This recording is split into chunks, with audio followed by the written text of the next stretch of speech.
Even in any other year, this has never been just any other game. We're basically all on the same team, except for this game. It is totally different than any other game there really is. Navy is a special team. Army is a special team. They're there for a special reason. It's not just about the football. You have 90 seconds to say your goodbyes. The emotions of every mom and dad, their pride in the choice their children made, that a country is worth fighting for. That's a very special kind of individual. It's not easy to do, but that's why not everybody does it. Oh, beautiful, for spacious skies, for amber waves of gray. This hasn't been just any other year. But while so much of life in America has been so profoundly changed, the rhythms of life in these two institutions have gone on. They simply have to. For purple mountain majesties, above the fluted plain. You are signing up to lay down your life for someone else. It's not for the faint of heart. They would do whatever it took to protect our country. You just are overwhelmed with pride.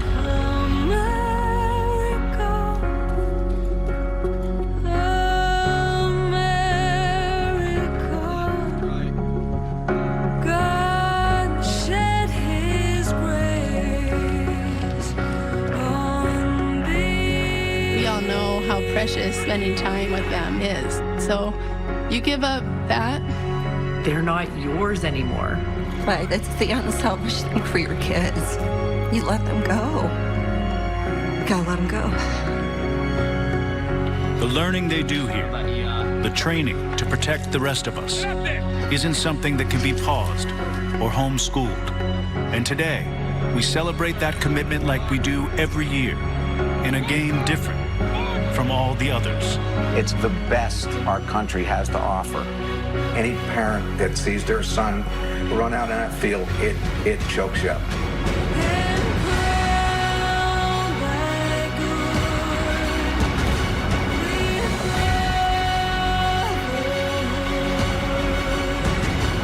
I just admire the ability to make such a difficult choice. How many parents can say that about their kids? How many?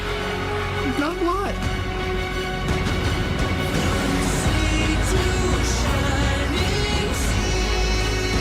Army-Navy still reminds the rest of us that for every difference that seems to define us, unity remains an awfully beautiful thing to behold. Under one flag, as one nation. It's much, much bigger than football. The only game that everyone's playing in it, they're willing to die for everyone who's watching it. From sea to shining. This has never been just any other game. This is Army-Navy.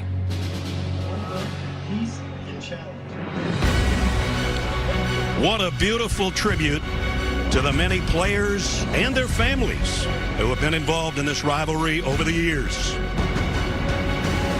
That sets the stage as we get ready for the 121st renewal of this grand rivalry. Started in 1890, but here at West Point for the first time in 77 years. Army versus Navy.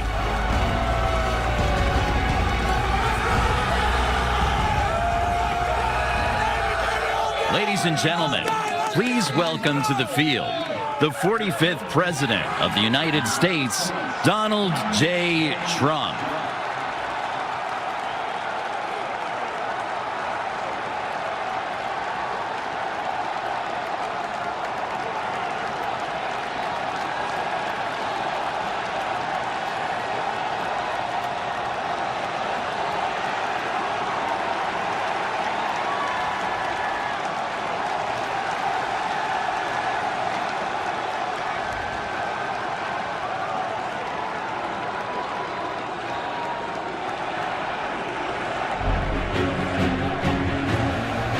As the 45th President of the United States makes his way across Blake Field at Michie Stadium, we welcome you to the hallowed grounds of the U.S. Military Academy in West Point, New York.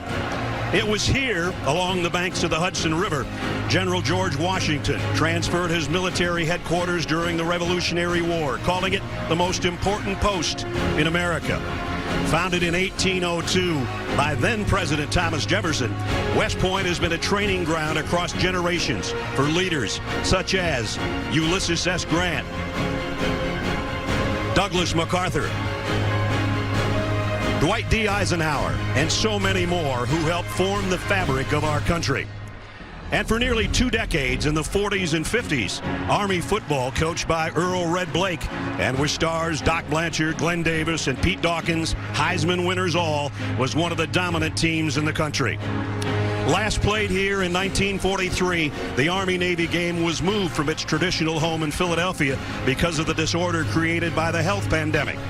So today, West Point is the backdrop for one of the greatest rivalries in all of sports. And we proudly welcome you to the 121st meeting, Army-Navy, America's game, presented by USAA. Another of the great traditions on this day, the invocation and presentation of colors. Here's our PA announcer, Mark Fratto. Please rise for the invocation by Army Chaplain Colonel Keith Good. Join me as we ask a blessing on this day, on this game, on our land. Almighty God, creator and sustainer, here at the end of an incredibly difficult year, we stop for a moment to focus on the joy of America's game and ask your blessings. First, bless this day as we recognize it is a gift. We did not make the sun rise, we do not make the earth turn, but we see the light and we feel the wind, and we're thankful we're not enjoying the rain. Lord, for this gift of life, we thank you. Lord, bless this game. Here on this field of play, 2 teams will strive with all their might to win. But soon, in the days ahead, we may ask them to deploy to a field of battle. And in that day, serving together as one team, they will once again strive with all their might to win in defense of our nation. How thankful we are for the devotion displayed by these players on the field and by all in uniform who surround me from both academies. And so, Lord, I pray that you keep them safe, bless their dedication, their discipline, and their sacrifice. And finally, Lord, bless this land.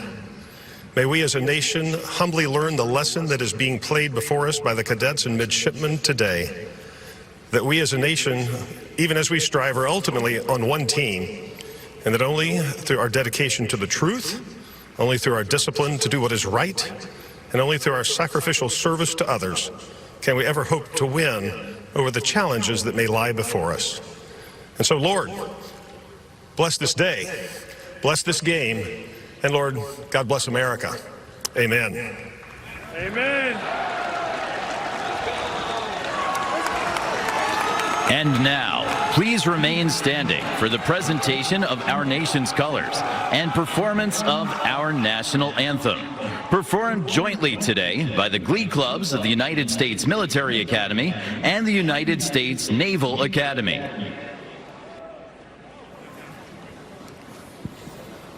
Oh, say, can you see by the dawn's early light what so proudly we hailed at the twilight's last gleaming? Whose broad stripes and bright stars through the perilous fight o'er the ramparts we watched were so gallantly streaming, and the rocket's red glare, the bombs bursting in air, gave proof through the night that our flag was still there.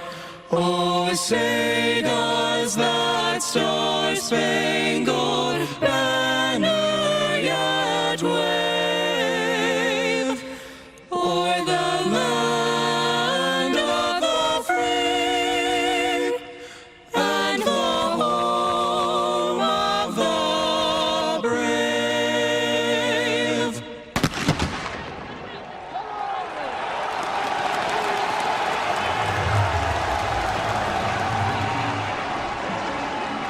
What a scene at Michie Stadium.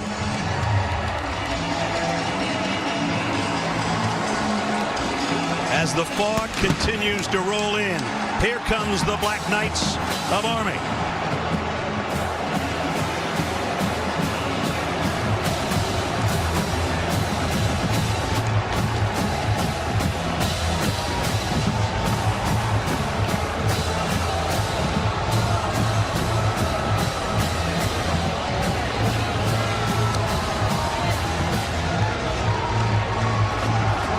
And from Annapolis, the midshipmen of Navy.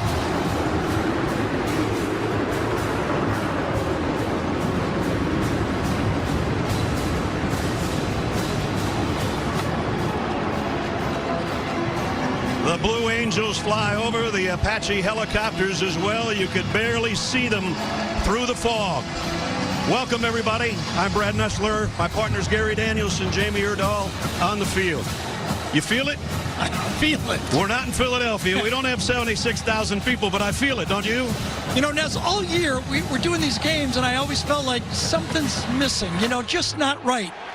Today, it feels perfect. It does feel good. It really does. Two teams that had to go through so many quarterbacks, musical quarterbacks, it seems like, for both squads, and I think we've settled in on the two we're going to see today. Yeah, I mean, for a team like Army, second game for a starting quarterback, they're 7-2, but they're going to go with a new quarterback, Tyler. Just his second start all year. Started out with a little rough game against Georgia Southern, but put it together in the second half and showed why, with that speed on the triple option, that he today is a hope for this Army offense. Xavier Arline is the quarterback for Navy. Just his third start all year. Played rough against Tulsa, had a rough game, but he carried the ball 27 times.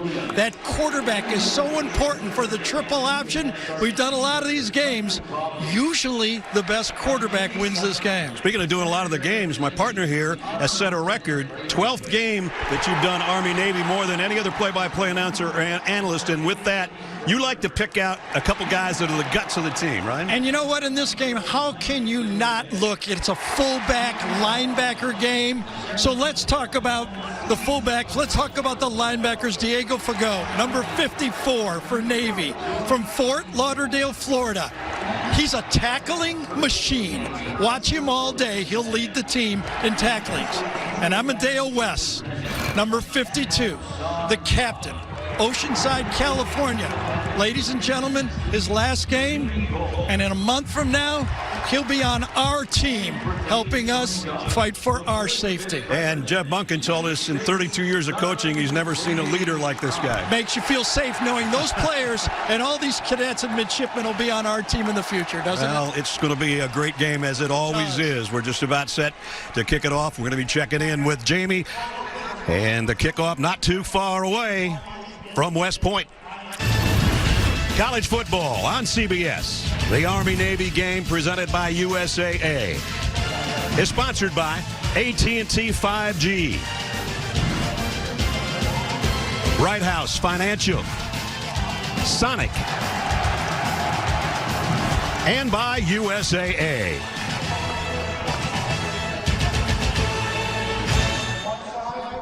Anybody? Back at West Point, getting set for Army-Navy. And just moments ago, the coin toss down at midfield. Captains, welcome to the 121st playing of the Army-Navy game. My name is Dwayne Haight. This is Jim Eckel of the Atlantic Coast Conference. Joining us today is a very special guest. It is my honor to introduce the Commander-in-Chief and President of the United States of America, Donald Trump. Navy, you're going to be calling today's coin toss. We have a special coin for today's game. On one side is the Army-Navy logo. That represents heads. On the other side is the site of today's game, Michie Stadium. That represents tails. Navy, what is your selection? Tails is called. Mr. President, will you do us the honor? It is tails. Navy, you won the toss. Navy has won the toss, has elected to defer their option to the second half. You will receive the football. Which way would you like to kick? Let's turn king sides. So Navy won the toss and deferred. We don't defer to the third member of our team, Jamie Erdahl. Jamie. Brad, at last year's Army-Navy game, senior offensive lineman David Forney was honorably selected by his Naval Academy teammates to lead the team onto the field carrying the American flag in Philadelphia. It was an image, a moment that highlighted Forney's impact on Navy football as a whole. Tragically, just 2 months later, Forney passed away from sudden cardiac arrest in his dorm room. It was a loss that shook the Naval Academy community. The team decided that number 68 would not be worn this season until his close friend Billy Honaker knew that when that number returned, it would be for a special moment. Well, it is today. Honaker checked with both Billy's parents as well as his brother, David's parents, and they gave him their blessing to wear 68. And he said it was the hardest day of his life, losing his friend. This is a hard game for these two teams. They're brothers in arms, except for the next 2.5 to 3 hours. Navy leads the all-time series. They have won all 3 played here at West Point. And as we told you, the last was in 1943. The stadium was shaking. I thought we were having an earthquake. And Gary said, no, it's the people down there cheering. Cadets and mids are down there just bouncing away, and we could feel it. And we're underway. And a fair catch called for, so Army will start work at the 25-yard line. And that brings out the guy Gary talked about, Tyler. Coming off a big game, 121 yards on the ground in that win over Georgia Southern in their last outing. Here's the offense that joins him. Led by senior Santa McCoy. Leads the team with 10 rushing touchdowns.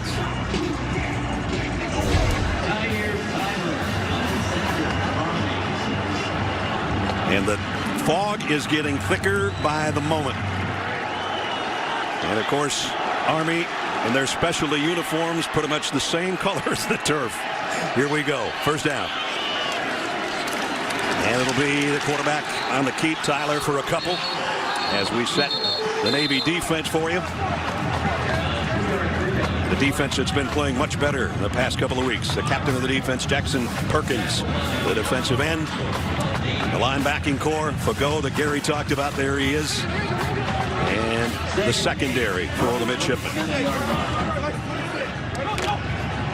On the very first play of the game, Navy added an extra defensive lineman. It was a wrinkle they said they were going to use to try to control this Army rushing attack.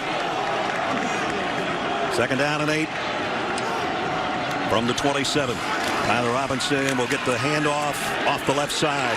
And Tyrell Robinson maybe got out for a pickup of 2 more.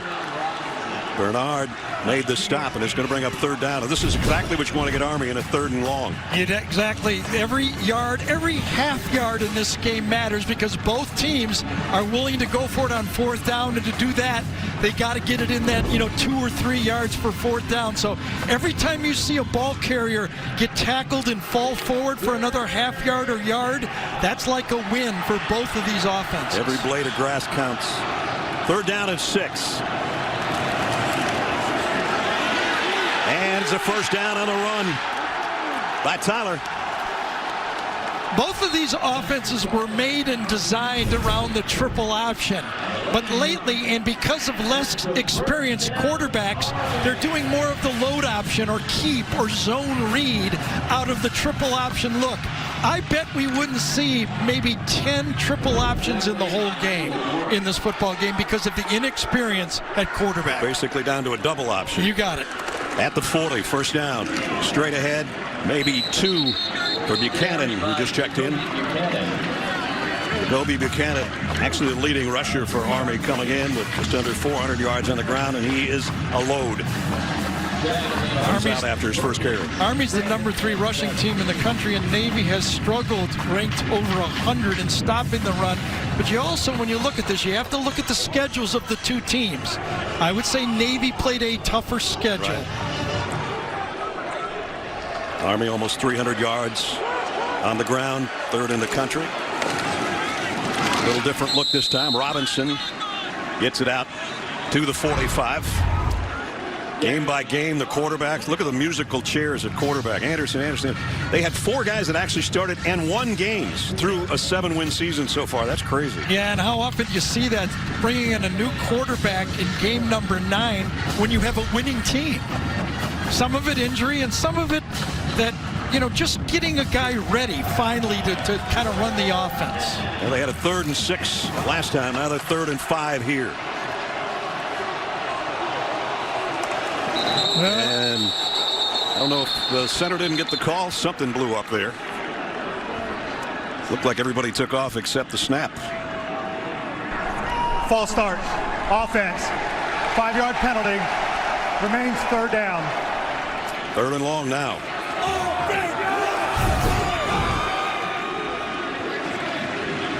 Yeah, everybody but the center. You got it. That's kind of key that he would know the snap count. Our cameras do a good job here, and it looks obviously very clear with as they focus in there. But up from the booth here, this marine layer has moved in, hasn't it? Didn't Vern do that game with Chicago and Philadelphia or something? Exactly. The Fog Bowl. Not as many passes in this game. That's true. Straight ahead on 3rd and long, and that's going to be 4th down and 7 or 8, and this will be a decision. No, this will be a punt. Should be. Yes, we're going to go check with Coach Monken if he goes for it from here. So Zach Harding, who doesn't get necessarily a lot of work, is going to get some here. Yeah, that's what it looks like. That's a little more what we're seeing. Zach Harding punted 4 times last year for almost 48 yards a kick. This one's going to bounce down to the 15 and tripped up at the 16. Great coverage. Mark Walker only got about a yard on the punt return. Early in the first quarter, no score, and the Navy offense will take the field for the first time when we come back. Ken Niumatalolo on the left, the Navy coach in his 13th year. On the right, Jeff Monken, his 7th season as the head coach at Army. They've coached together. They've known each other a long time. We'll call them friends, but on this day, they're kind of feisty when you talk about each other. Got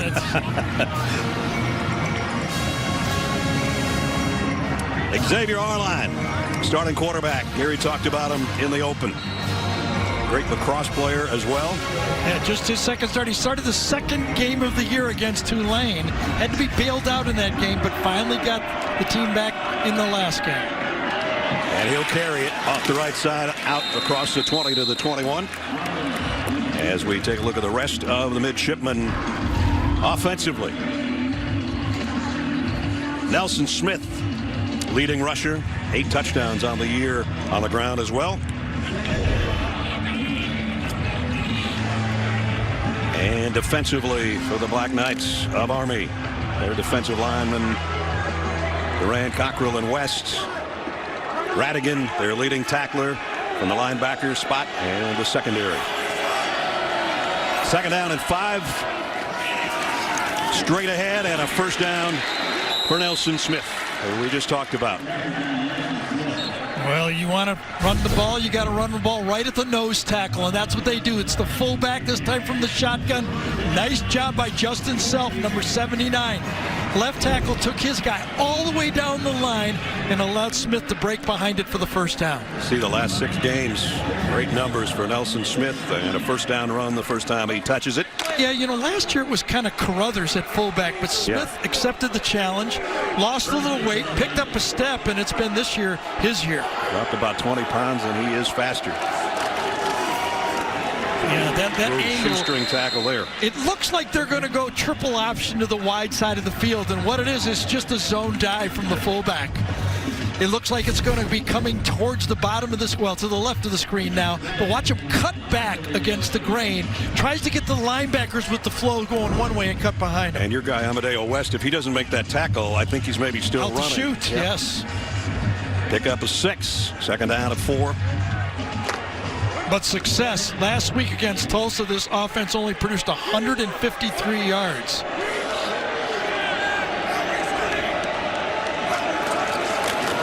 And Smith straight up the gut again.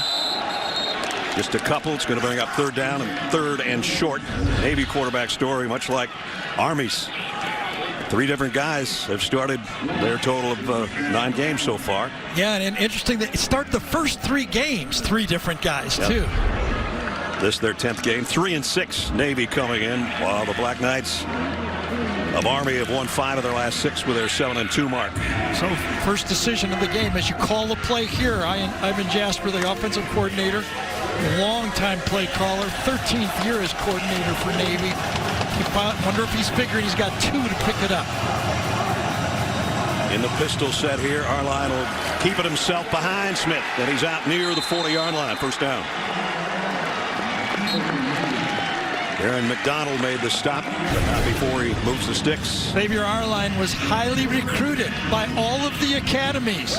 Air Force, Army, and Navy all wanted to be their quarterback. They knew the potential he had. You talk to the Navy people, they believe he is going to be a great one when he learns how to play this position. And it's a tough one to learn. A lot of decisions to be made on both sides. Yeah, even before the snap, a lot of check with me's at the line of scrimmage. First down at the 39. And again, this time, Goslin on the carry. It's Nelson Smith, beg your pardon. Jeremiah Lowry that time, the outside linebacker. Both teams play like a linebacker to the short side of the field and a linebacker to the wide side of the field. That time Lowry, number 43, came off the edge to just get the shoestrings. Pick up a 3, second down and 7 at the midway point of the first quarter. And you see the difference a year makes. Last year, number 1 in the country, and just about twice as many yards on the ground as this year. And it's just unlike Navy. They're usually 1 and 2, Army and Navy. Yes. But you got to have the third part of the triple option, the quarterback.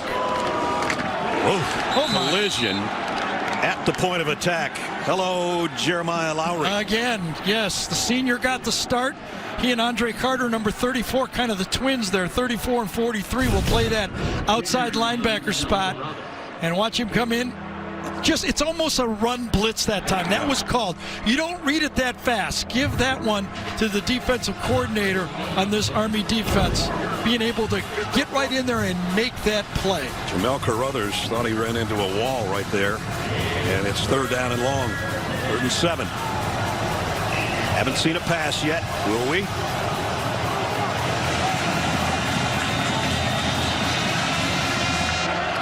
Maybe. And it's going to be deep on the near sideline and out of bounds. Incomplete. Chance Warren was the intended receiver, was way over and out of bounds. I think it was Cedric Cunningham, number 22, that plays this boundary safety that takes the wheel route on the play. He's got it. He stays with his man, and he does it. Tried to kind of sucker play that time against Army, and they stayed with their men. So 4th and 7.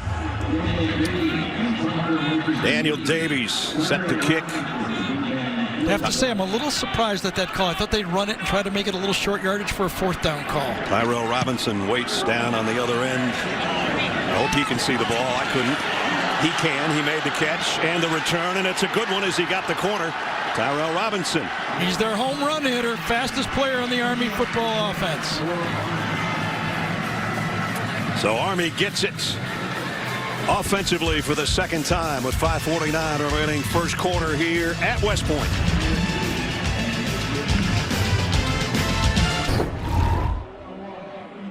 Here at United States Army North, we know all about social distancing. We know a lot about defending our home turf. Go along, old man. From Colonel John Martin, class of 1974, and the oldest West Point graduate on active duty. To a proud parent of a current West Point cadet. Go Army! Beat Navy! Colonel Martin, I wouldn't take that old man stuff. No, because he's younger than me. Thank you. At the 35. Appreciate that, Pards. Second offensive series for Army. Short gain in those flashy uniforms. Jamie, I'm digging the uniforms. So am I. We're going to talk about them. Army's uniform this year honoring the 25th Infantry Division, a.k.a. Tropic Thunder. It was formed from the Hawaii Division a mere months before the 1941 attack on Pearl Harbor. Almost immediately, the 25th was called into action at the onset of the Korean War. That is the electric strawberry, their iconic insignia. Navy's uniform wraps a season-long commemoration of the Academy's 175-year history. The blue and white marble you're seeing represents the texture of ocean whitecaps as well as the stone you see on campus. And they've got that in the crypt of John Paul Jones on their campus as well. And he was the leader of the Navy, the First Navy. Usually I like to make the point about this part of the game that one team has run 6, 7, 8, 10 plays. Army has run 8, and they ran every time. But that's really not news. No, it isn't. It isn't. I really thought I liked the Army uniforms, by the way, until I realized that we were going to have this much fog and the same color as the field. Brad's first game, Army wore all white in a snowstorm, and now we're on the grass, and they've got camouflage. They're down at 4. On the keeper and going nowhere. Nice job by Fago. The tackling machine.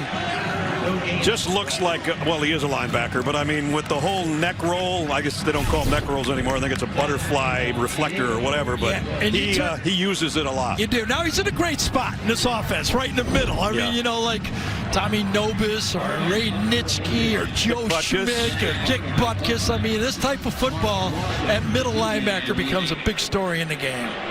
Zach Harling to punt again. This one end over end, fielded and returned by Mark Walker. Whew, man.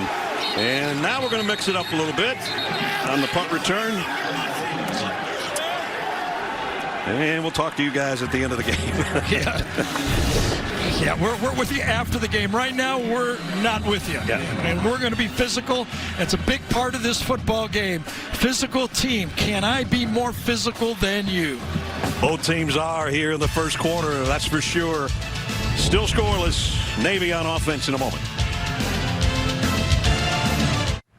Remaining first quarter at Mackey Stadium, Blake Field. No score between Army and Navy so far. Stream CBS Sports HQ. Completely free and always on Sports News Network for highlights, breaking news, and expert picks. Download the CBS Sports app on your phone or connected TV to watch today. So Navy's got it for the second time offensively. Each team's produced a couple of first downs, but 3 possessions, 3 punts thus far. Arline going to reverse field. Oh, what a nice move just to get back to the line of scrimmage. He did. That Army defense is defending the turf, and I actually think Army has a little more pressure on them in this game. They've got the home field, but you know defending home field means so much. Can you imagine again the Navy team? And if you look on the other side, Coach Niumatalolo said, you know, we're the only school in history, the cadet school, one of the academies that have played 2 true road games against the other service academies, but the opportunity to win in their place is worth it. You saw 8 straight wins here for Army on their home turf.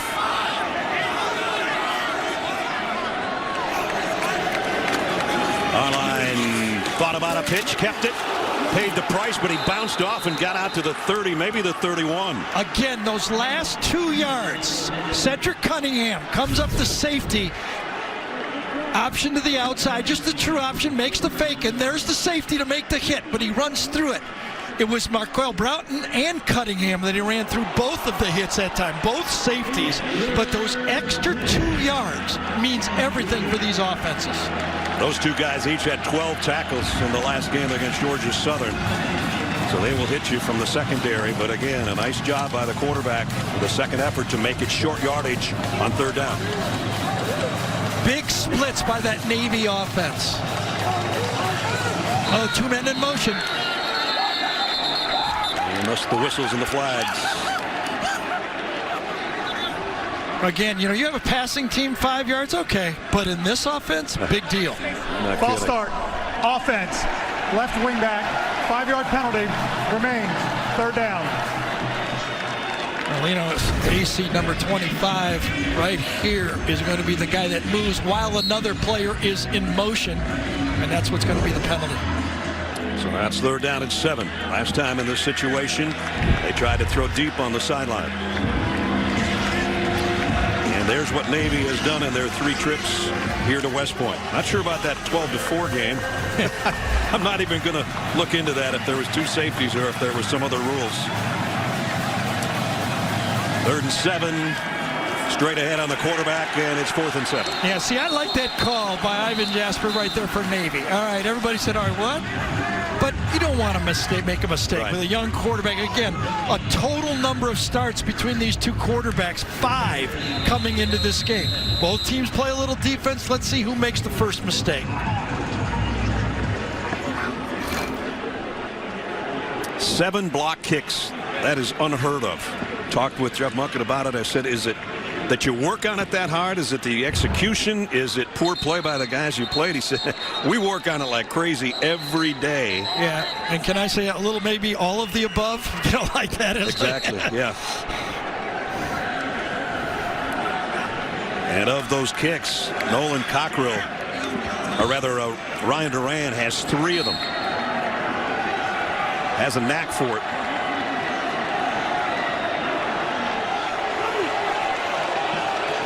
Daniel Davies, as you look behind him on the punts.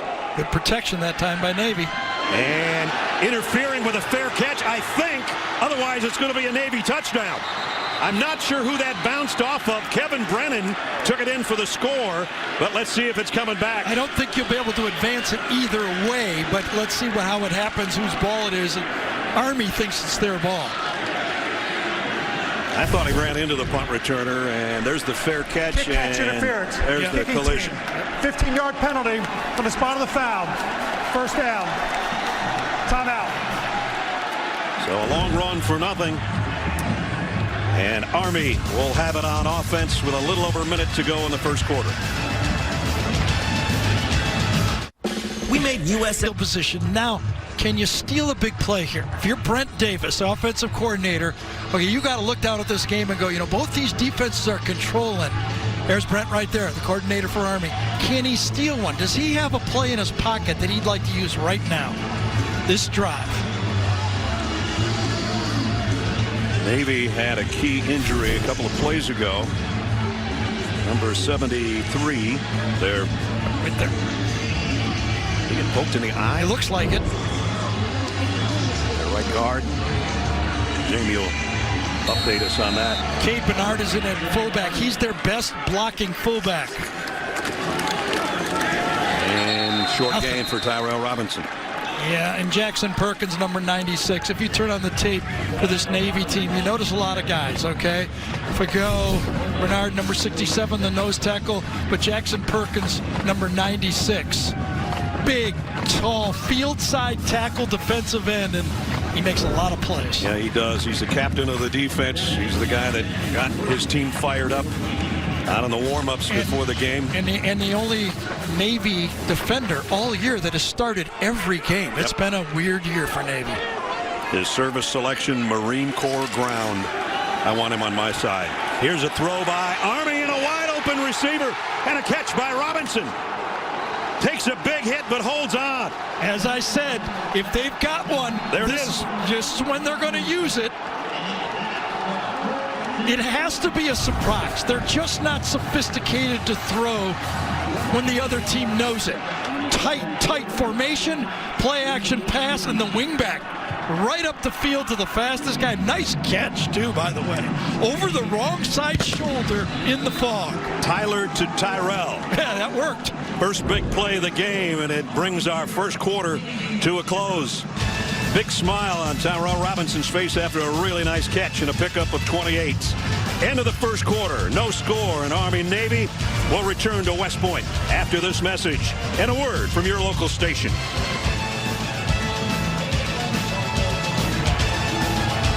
There. College football, Army-Navy on CBS. this afternoon from West Point as we're just about set to start the second quarter. Welcome back to the booth, Brad and Gary. You said before the game we would see maybe, well, we argued about it. We thought maybe 10 passes completed or tried. One big one. And you called it. Yeah, well, we knew something would happen right there. Listen, this is a game that usually stays about 110 total plays for the game. 22 so far in the first quarter. Every play is an experience out there. Everyone's valuable. Every first down, each field position. That's why a big, loss of yards. The Brian Newberry, the defensive coordinator, he looks for those tackles for a loss, and that's what changes it. But here comes Fagot inside, and you can see he gets his big body right in the middle of it. That's another one of those called blitzes. That's the defensive coordinator directing his linebacker into a gap where he suspects the offense will run the ball. Fagot playing very much like he did a year ago when he had 8 tackles and a sack in the matchup with Army. Second down and 11, behind the sticks a little bit. Unless they can get to the corner, not much. Nice job defensively by Mitch West as we check in with Jamie. A couple of things to keep an eye on when it comes to the Naval Academy offensive line when they return to the field. Here, Nesterowitz had to leave the field to have a pretty serious eye injury. I just got a look at him, and it is black and blue under that left eye of his. They're also taking a look at Pierce Branberry at center. They had Justin Self warming up from the left side, so you could see some movement along that offensive line, guys. Yeah, we'll watch that shift, Jamie. It's definitely going to move some people around. And a third down and 10. They picked up 1 third down so far. Great answer by this Navy defense. Tyrell Robinson moved and now will reset on the wing. That's how they declared the defense with that quick motion. Now change the play. Well, nowhere. Jarius Warren says hello from his nose tackle spot. And it's 4th down. From Long Beach, Mississippi, number 94 right there, Jarius Warren. A veteran football player. Gets in there right at the point. Could not get the down block from Chris Cameron. Went unbalanced eye that time. You asked your tight end to make that block, and he could not make it. Quinn Moretsky comes in to try a field goal. He's hit 1 this year from 40. This will be from 37. Kick on the way through the fog and the lights and in. Good for the field goal. Good call. That's all I could see. That's exactly right. So we don't have a scoreless tie anymore. Field goal puts the Black Knights in front by 3.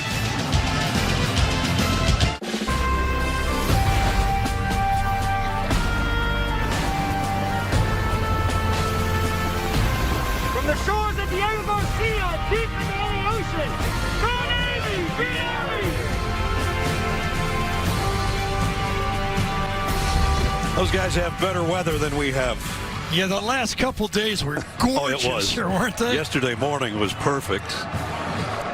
Now, Monday on CBS, Simone Missick is back as Judge Lola Carmichael, changing the justice system 1 case at a time. CBS original series, All Rise, new episode Monday at 9, 8 Central on CBS. A short drive, 27 yards and 6 plays, but Brian Newberry's defense did a nice job making it just 3. More than nice. I mean, they stopped him cold. They got a tackle for a loss, which is one of the goals of that defense. They want to change the down and distance so that Army offense can't be comfortable, and they did it. Landon Salyers will kick. And goes out of bounds, out of the back of the end zone, I should say. And they'll bring it out to the 25. Let's go to Zook in New York for a Papa John's update. And Ness, here's some weather for you. Colorado entered the day undefeated, had a 21-10 lead, but Utah scores the final 28. Jake Bentley to Britton Covey here. The Buffs' loss gives the Pac-12 South to USC. Easier to see the Utes in the snow than Army in the fog there, Ness. Pretty close. Good for Jake Bentley. He's gone through some tough times with that injury and everything, transfers, and glad to see him. He loves football, and glad to see him have some success. And Murray been there back in at center. Army with the first score again in this series. See if Navy has an answer. Man, yard and a half if they're lucky. Let's get an injury update from Jamie. Yeah, on the right side of that Navy line, guys, Peter Nesperitz, he was taken to the hospital after suffering what I mentioned, a severe eye injury after being poked in the eye by an Army defender, and that is Bryce Teixeira who filled in for him. It is number 67. Good report, Jamie. Let's hope that Peter's well. That's a tough one.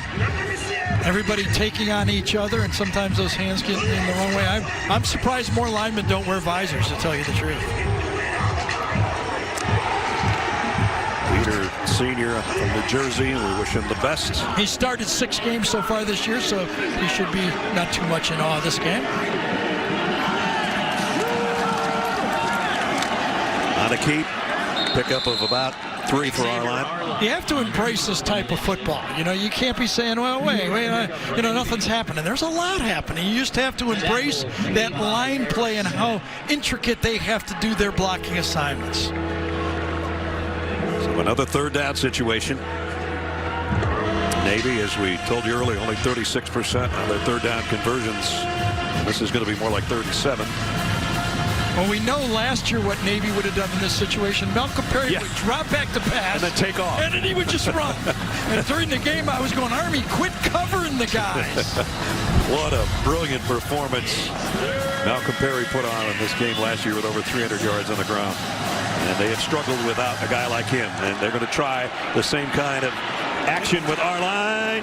Not going to get there, about a yard shy. Yeah, that's the call. That was a called quarterback draw. So instead of leaving it up to your senior quarterback to read it and do what he wants, this was a run all the way. And now 4th and 1, a decision by Coach Niumatalolo what to do. I think if it's a different part of the field, they would think about going for it, but not in their own territory at the 34. So Davies will punt again.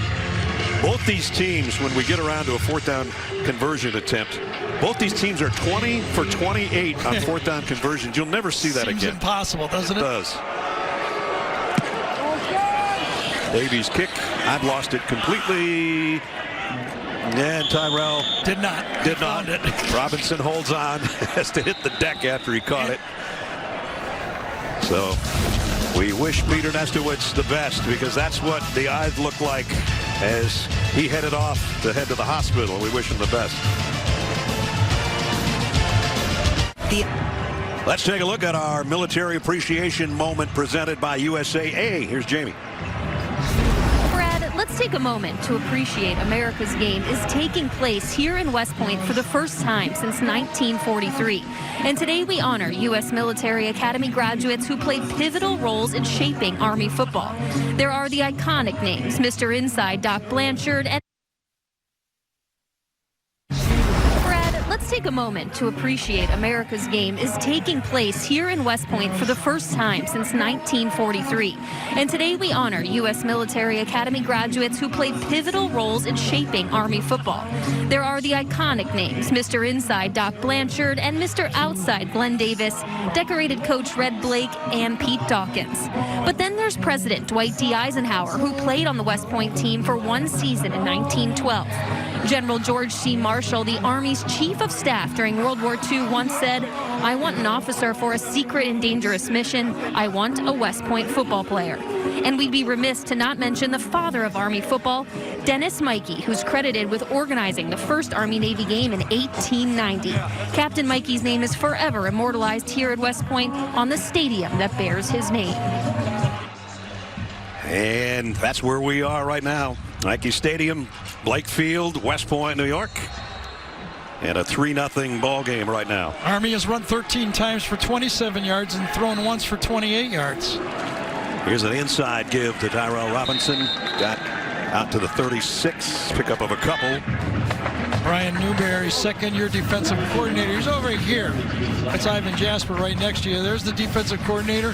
Has specific goals, plays a lot of zone blitz, trying to stop the run. Not necessarily for the pass, but designed to stop the run. And they've done a pretty good job of it. 2nd down and 8.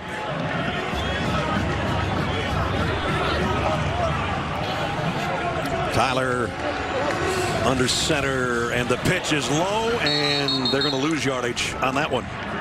Sandon McCoy had to basically get a shoestring grab just to hold on to that. See, this is what a good defensive coordinator does. You got to keep the offense off balance. Watch the late shift by the nose tackle just before the snap. That shift over there, that front of that defensive line, that's what keeps those blocking assignments guessing all the time. When we talked to Brent Davis about this Navy defense, he said Brian basically calls defense like an offensive coordinator. Mixes it up, you never know what's coming next. Each team with only one third down conversion will have to earn this one. 3rd down and 10. Looks like a blitz coming. And it's going to pay off. Spinning for a couple yards was Tyler, but that's about it. Perkins was there, so was Warren. And West. Yeah, number 96 again. He's just tough to block. 6'5", coming off the right side right here. Gets caught in a little traffic, but watch him explode away from it. Jackson told us the other day, he said, when I got to the Naval Academy, I thought, no, I'm not going to be a Marine. Forget that. He basically said he wasn't even recruited. Hardly. He was kind of a skinny guy, kind of a basketball player, didn't know where to play him. Well, he's a big dude now, and he's a big part of their defense. Great punt way back around the 11-yard line and dropped at the 13 is Mark Walker. Nice job on the special teams again. 9:16 remaining in the first half.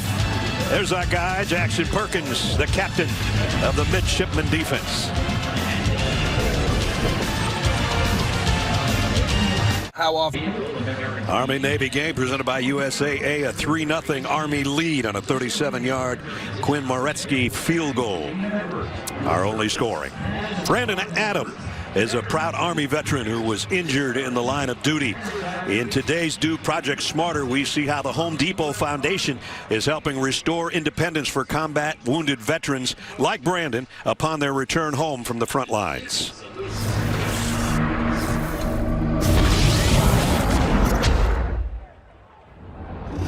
It was 2:30 in the morning. I had my night vision goggles on. At the time in Baghdad, each EFP strike was 2 deaths. It was just dust. I just hear the boom, dust. Took my legs instantly. People don't realize how clunky wheelchairs are, and houses aren't designed for them. The partnership between Tunnels to Towers and Home Depot is paramount. Getting a home that's built for me specifically is a pretty unbelievable opportunity. I can just move around this house like nothing. That's the best part about it. Oh man. Top comes down. I was planning on this home being a way to kind of close some wounds. I can do all the normal things that, husbands are supposed to do. I can put out the trash at my own house now. Wow, that's huge. The Home Depot Foundation gave me the gift of security. I'm going to be living here hopefully the rest of my life. I think we can all agree that supporting veterans in need is a pretty smart idea. Well done, Home Depot Foundation. So proud of those military people that sacrifice, but also so proud of our country and our corporations that don't forget these guys either. So not a good starting spot this time for Navy after a beautiful punt. And their first 3 possessions all ended in punts. Yeah, both teams have had 2 3-and-outs. Brad talked about Malcolm Perry and rushing for over 300 yards last year. Navy rushed for 395. So if you take out Malcolm Perry, the rest of the offense had a total of 75 yards. That's the challenge in here today. Where do they find those Perry yards? They aren't going to get a yard there. They're going to lose a yard. And there's 4 basic linebackers for this Army defense. Amadeo West, John Radican, Eric Smith, who just made that tackle, and then we already saw Jeremiah Lowry, 43, and also Carter, 34. I mean, they rotated that one spot, but any direction you run, they've got tacklers in that linebacker spot. Do they ever? Loss of a yard on the last play, 2nd down and 11. 4 games, allowing 9 or less. 16 a game is 8th in the nation. 4th in the country in yardage. 2nd down and 11 here. It was a pretty good run just to get out and pick up 4 for our line. So what you have to do if you're in an offensive line, especially with these triple option teams in the pit, you have to block low.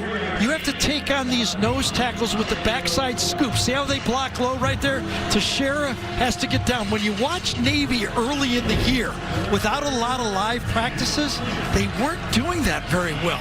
They didn't have their normal blocking down.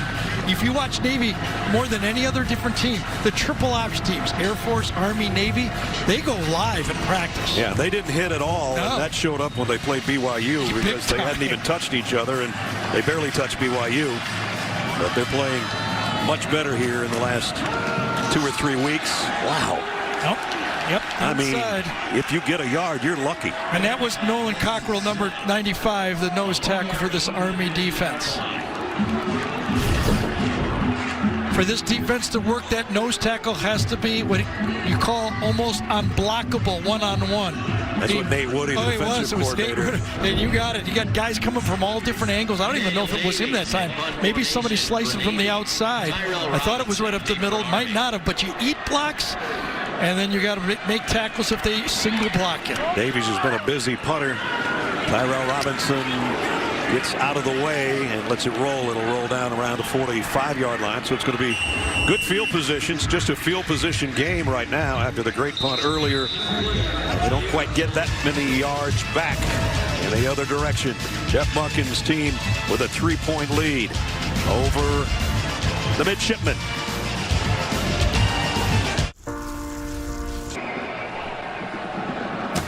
$3-0. Army in front, just under 6 minutes remaining in the first half. Let's test your knowledge with today's Aflac trivia question. Aflac. Which is, who was the first sitting president to attend the Army-Navy game? It goes back a long ways. 45th president, President Trump, here today with the cadets, when you can still see the cadets in the stands. I think for taking a picture with the president, you can take the mask off for a couple seconds. Yeah, you have to. Exactly. Just for a couple seconds, and then mask back. Good starting field position here. First and 10 Army from the 45. At the 45, straight ahead, maybe a yard for Atkins. You know, it's interesting. Both teams run in the triple option, and you wonder, you run an option football, how important is the quarterback? Well, you can see today. I mean, and if you look back, the team that had the quarterback, Ricky Dobbs, Keenan Reynolds, Will Worth, Meckham Perry, Ahmad Bradshaw, the guy who can make the plays in this offense against these. Both teams are used to the triple option. So if you don't have a special player at quarterback's hard to find yards. And it's not that these guys aren't going to be at some point, maybe. Not today. Not today so far. I think so far was well said. And again, they're going to go with Atkins. And neither one team wants to give up on the middle of the field so far either. A 2-yard gain for Atkins. Bernard in on the tackle again from the defensive line spot. So here's 3rd down. Trying to see the sticks. 3rd and 6. At the Navy 41. Sandy McCoy back in now at the fullback spot. And on the keeper and on the corner, and there's a big play. Still going. Tyler's got a 1st down. So that time, the blitz worked against Navy. They tried to bring a run blitz from the short side of the field. Johnny Hodges, number 57, watch the blitz right there. Runs right out of the play. So Tyler Tyler's only made really 2 big plays, a 28-yard pass and now 13-yard run. And he's got Army in business inside the 30 of Navy. Sometimes that zone blitz works, and sometimes the call goes against you, and you run right out of a good defense. And the whistle stop play here. The officials have a little meeting. I don't know if we have a clock issue. Officials timeout. The play clock has become inoperable. The play clock will be kept on the field. It's not a big deal because nobody could see it from the stands anyway. That's right. I looked over at one end. I go, I don't even know where it was. It is deep. It is a layer, isn't it? We can't see. We're going to be honest with you. From our booth, we really can't see the bleachers on the other side of the field. See any of the cadets or midshipmen from the other side. They're all spaced out in their squadrons, and we can't see them. Looks good here, though. Yep. Looks good from that vantage point. First down at 10 at the 28.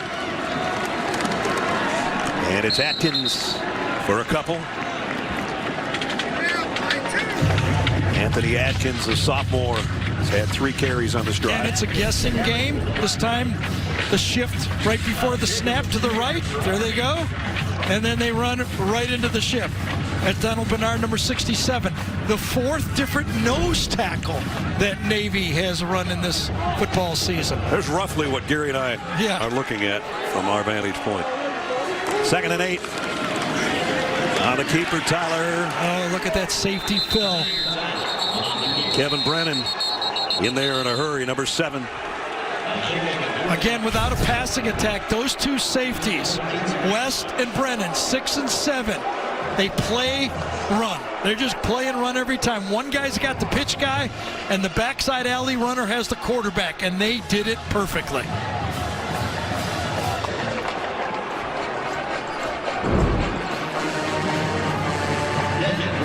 So here's another 3rd down. And if you're calling plays here, you're calling plays thinking of 4-down territory. Sandon McCoy behind Tyler. He's going to keep it himself. Driving. So funny. Quarterback runs off tackle and basically a quarterback power, and the safety makes the tackle. Kevin Brennan, number 70. There might have been a linebacker there, but I saw the safety there as well. They are up there. Well, here's your 4th down you were talking about. 20 out of 28 this year, Army is. But they did kick a field goal, remember, for a 3-point lead, so it's within range. What do they do here? They are going to kick it, I think. There's the identical 4th down conversions that I don't think you'll ever see again in any game, unless it's this game next year. Yes. So Quinn Maretsky hit from 37 earlier.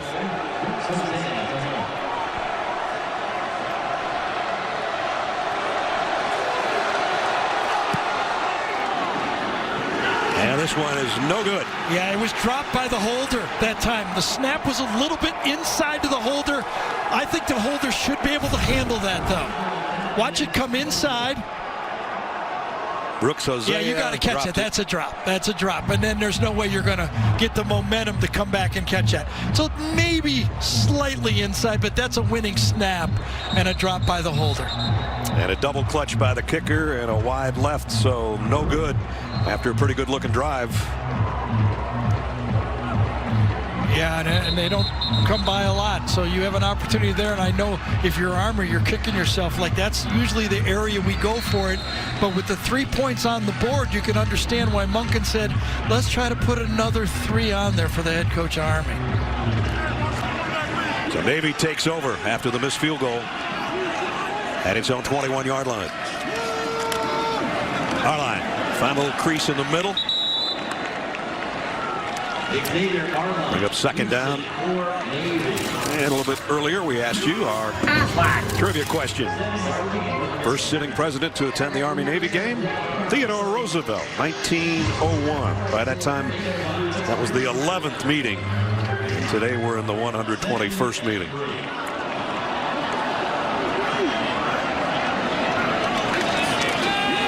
Fumble.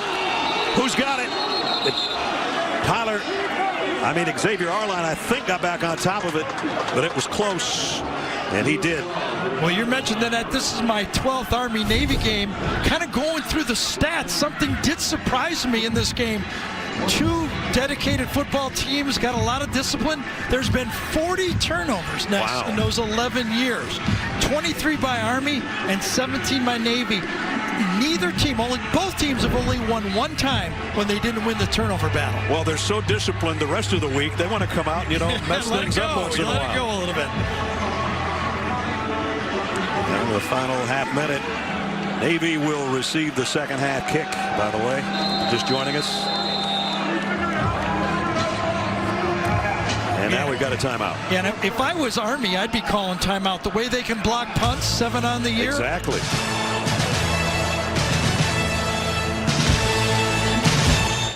Progressive. Coming up in about 22 seconds, Adam, Rick, and BJ will have first half analysis and highlights from around the country. The Geico halftime report. I might try to cut some slack to Jeff Monken on this. I mean, that fumble play happened with about a minute. He could have called timeout right there and saved a lot more time. You know, if you're going to block a kick, you kind of spent about 30 seconds that you could have had back on the clock. See if Navy can pick up this third down. They're going to try to throw for it. And they're going deep. Man out there and incomplete. There's a little bit of contact back there, but no flag. So remember, instead of being 16 seconds, had Coach Monken a little earlier, or he had taken, it was called by Navy, but if Army would have taken the timeout, right, there would have been, 30 more seconds in the half here. Javari Bordeaux with some contact back there on Cooper, the wideout. And the field official said, I didn't see it. It was uncatchable. If you can't see it, you can't catch it. That's right. Now, well, here comes the punt, so I'm pretty sure we're going to have some pressure. And if I'm Army, I don't even catch this one. Here they come. And they got it away in a hurry. Nice job by Davies to kick it quickly. And they're not going to catch it because they didn't put anybody back there. They had everybody up. They had to put all 11 back there up on the rush. Rolls all the way down and almost used that 16 seconds at the snap because it rolled so far. 2 ticks left till halftime. Next Saturday, you want to talk pretty good football game. Not a bad week. And that will do it for the first half. 1 made field goal, 1 missed field goal by Army. Navy unable to get anything going offensively so far. Navy will receive the second half kickoff.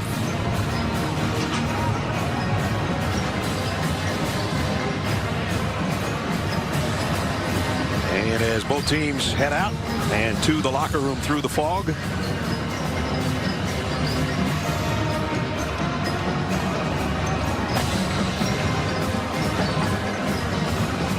Jamie's still trying to locate Jeff Monken. I think she's finally got him. Jamie?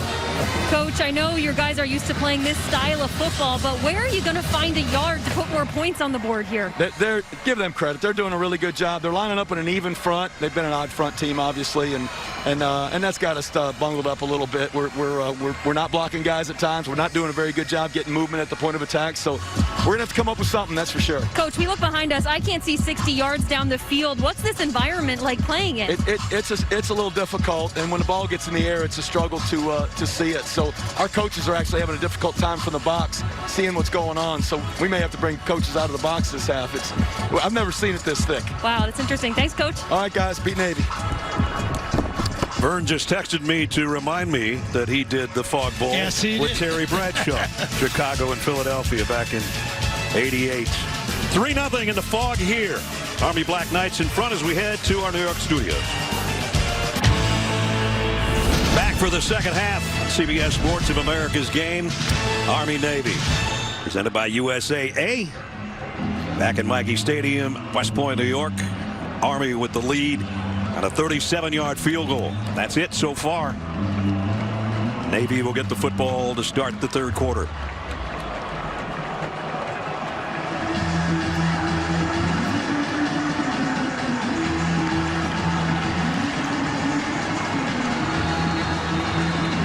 Both the mids and the cadets hoping that the second half belongs to them and their team. It was clear when they marched on. Absolutely. Not so much now. And a second half underway. This one's going to go out of bounds, and that's going to give good field position to Navy's offense as they'll start at the 35-yard line. Welcome back, everybody. Brad Nessler and Gary Daniels, Jamie Erdahl down on the field. So many times we talk about 1 or 2 plays makes a difference in a game. In the first half, that was about it. It really was. I mean, if you look right at it, both teams rushed for almost the exact same yards, about 50 yards rushing. But it was 2 key plays. One of them a penalty on the punt. Navy punts. And then on the fair catch, Tyrell Robinson. 15-yard penalty, which gave the field position to allow Army to call the pass and the completion back to Tyrell Robinson, which really set up the field goal. That's been the game for points. Now, there's been a lot of moves in tackling and defense and tackling the fullback, and as Coach Munkin told Jamie, the move and the shift of the Navy defense, but basically for points, that's the story. So Navy opens up, and it's 35-yard line. Xavier Arline on the keeper. Got a crease and got 10. His best run of the day, maybe. Pick up out for first down. Good block that time inside on the linebacker to clear it. Let's see who it was. Oh, beautiful block by the lead back that time. And that really sprung the running back, the quarterback in this instance, to gain the yardage. Nelson Smith is the guy that got the block. It sprung him for 10 and a first down at the 45. That shotgun look, which actually Army saw a lot of in the last game. Georgia Southern ran that shotgun triple option offense right there against them. So nothing that Navy's doing on offense should be unfamiliar to this Army defense. Same formation, and this time going to the right for Arline. And again, he got a big opening, and now he's into the secondary. Arline, one more move inside the 10. Did he get there? Not quite, I don't think. He hit the pylon, but I think he's out at the 1. So when a play works, same thing to the right. We ran the last one to the left. Let's run the same thing to the right. Now, the block wasn't as big, but it still was the block inside. And then when Arline gets it in the secondary, you're seeing why all three of the academy said this guy can play quarterback for us. All the way down to the pylon cam, and as you can see, his knee's going to go down to his elbow, I should say, at about the 1-yard line before he wipes that camera out. And before he lost the ball, at least Navy should hope so. Ball came out after his knee went down, I think. That's what they're taking a look at. As he reaches, see how the ball comes loose. It hits the pylon, but does his knee come down before he hits the pylon? The different angle. Gene Steratore is our rules official. Gene's watching this with us the best he can. Yeah, we're trying to get a couple looks. This pylon cam is a pretty clear look, and to me it appears that the knee is down with the runner with possession of the football short of the goal line. So many players, Gene, make that mistake of reaching out and lose that ball reaching for that pylon, don't they? They do, Gary, and it's instinctive, you know, yes. From a runner's perspective, is that you're trying to get every bit of yards that you can, you know, but at some point, the possession of the football, instead of that extra half yard, has to take precedent. I think the right knee goes down at about the 2 before the ball comes out. And he's fortunate, or that ball would have been a fumble into the end zone. Dwayne Hyde is the referee. Here's a call. And he's about to make the call. It's going to be first and goal. He didn't turn his mic on. It's going to be first and goal at the 2. So the biggest play of the day, 64-yard run by Xavier Arline, has got Navy knocking on the Army door. Yeah, everything's working on defense at halftime. You come out, you can't stop the run. Nelson Smith into the pile. Might have gotten half of it. They're still pushing and shoving, and finally there's a whistle. I think he got to the 1-yard line. I hate that late whistle right there. I just wish that the forward progress was stopped, and there was so much time before the whistle that time. I don't think it's safe, and I just hate that tugging at the ball in that situation. Remember the play before when Nelson Smith got the good block again? They run the same play to the right, and he leads for it. Watch number 43 in there, and he just shadows just enough to get Radigan off the tackle and break it. He's the guy that sprung in for 10 on the play to the left, and then 64 on the Weaver. And now Smith is behind our line, gets the pitch, hitting the backfield, backing his way back to the original line of scrimmage. Wow, Jabari Moore, the boundary corner that time, number 4 for Army, takes on the block, and that allows the tacklers. Watch to the outside. He takes on the block, turns it back inside, and then it's cleaned up by number 22 Cunningham. So they're right back where they started. In fact, just a little bit more outside the 2. But when your corner makes that play, take on a blocker and turn it in, you can play some good defense on the edge. 3rd down and goal. What are you thinking of your Navy? Is it 2 more downs, or are you going to tie the score with a field goal attempt? Right now they're going to take a timeout because the play clock got down to 1 second. So we'll take it with them with 12:03 remaining and a huge 3rd down coming up for the midshipmen when we come back. This is Warren in that Navy huddle during the timeout. Right remember last year, right? In Philadelphia? Yeah, he was letting everybody know. You can always go back to me, right, Ness? The little Philly special, number 13, Chance Warren just lofts it up to the fullback Carruthers. Well, after the timeout, we're about ready to find out what they've got up their sleeve on 3rd down and goal. Just outside the 2. Do they have the guts to throw it here? Carruthers is in there. The guy that caught that pass last week, so is Chance Warren. Yes.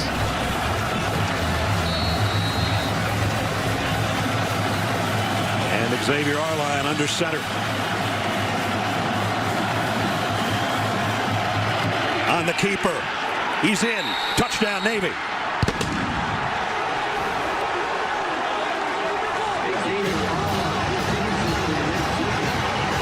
Bryce Texer got a good block off that side, and Navy's in front. See if his knee is down on this play. Is his knee down before he gets in? Where is the ball when his left knee goes down? Radigan's there. Does he get there before the knee goes down? He's under further review. Oh, I think that's pretty close. Sure I think is. they're going to. I don't think they can overturn this from that look. Called a touchdown on the field. Here's a different angle with his body lean. Let's see here. Knee down. Yeah, I think they're going to let that touchdown stand. I do too. But that's probably the our best look. Yep. The ball at that point, it looked like, was over the plane. His right knee goes down. It was not. I'm being told by the truck that it was not called a touchdown on the field. Gene Steratore with us. Gene, I think his right knee went down before the left knee. And that's why it was not called a touchdown. Assumed they called that a touchdown. I agree with that, Gary. His right knee was down. And I agree with you on that. Yeah. I think that the left leg feels like it is moving cleanly right over top of the ground, but not touching. And then we do see the right knee hit. Boy, that ball is so close, and the ball is kind of tilted in the runner's hand as he's approaching the goal line. And if they marked him short, I truly don't see something clear and obvious from our angles that would tell you could overturn the ruling on the field.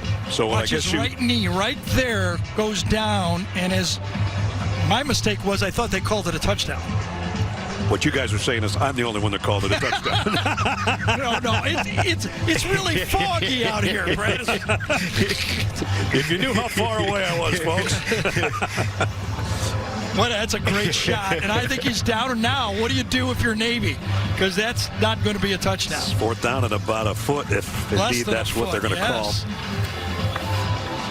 Hey, you're in enemy territory at the half-yard line. What do you do? That's a good way to put it. After further review, the ruling on the field stands. 4th down. There you go. 4th down and a little over the length of the football. I'm going for it if I'm Navy. Don't you go for this right here? I think, as you said, enemy territory, you're trying to capture their turf. You don't do that kicking field goals.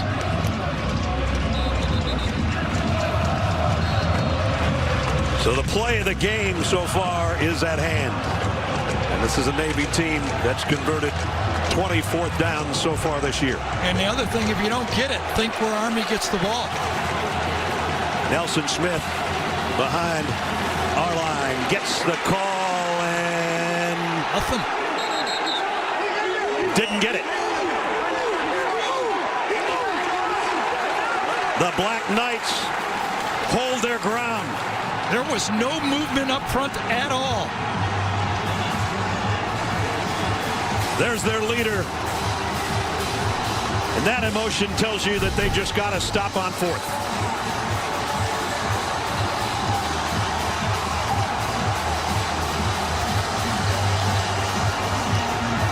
His helmet might have gotten close, but the ball didn't. What a collision.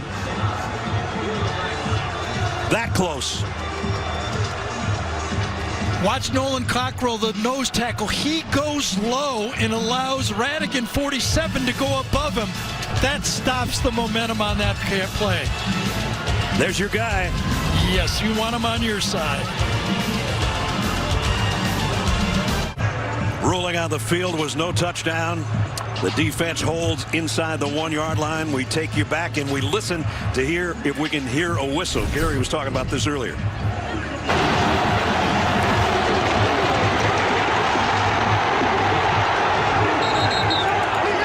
And it was a late whistle. You were talking about that earlier. Yes, you did hear it though. The running back fell across the line late, but I heard the whistle before it happened. It happens right about there, and then he kind of reaches it out afterwards. I think it's a good job of officiating and replay that play. And pretty good defense, right? By Amadale Weston Company. The bad news is you're at your own 1 yard line. Navy stunting a little bit, trying to show blitz against Tyler under center. And a pile up. Ooh, man, that was close. Exactly, every inch.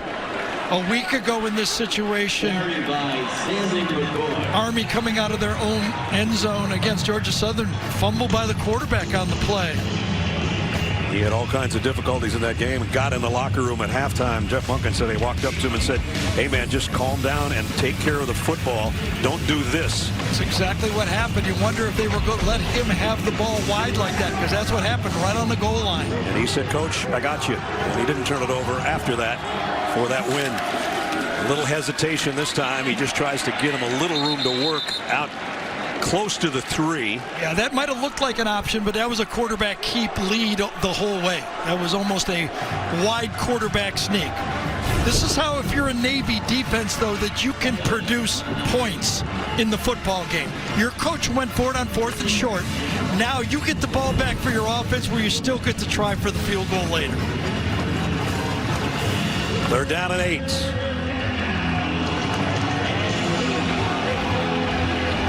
Very doubtful that you'd see a pass, but who knows? Not even a pitch, and not a first down. Yeah, but a nice 5 or 6 yards. Give him room to kick anyway. Absolutely. So at the 10-minute mark of the 3rd quarter, 4th down. Same play as the one before.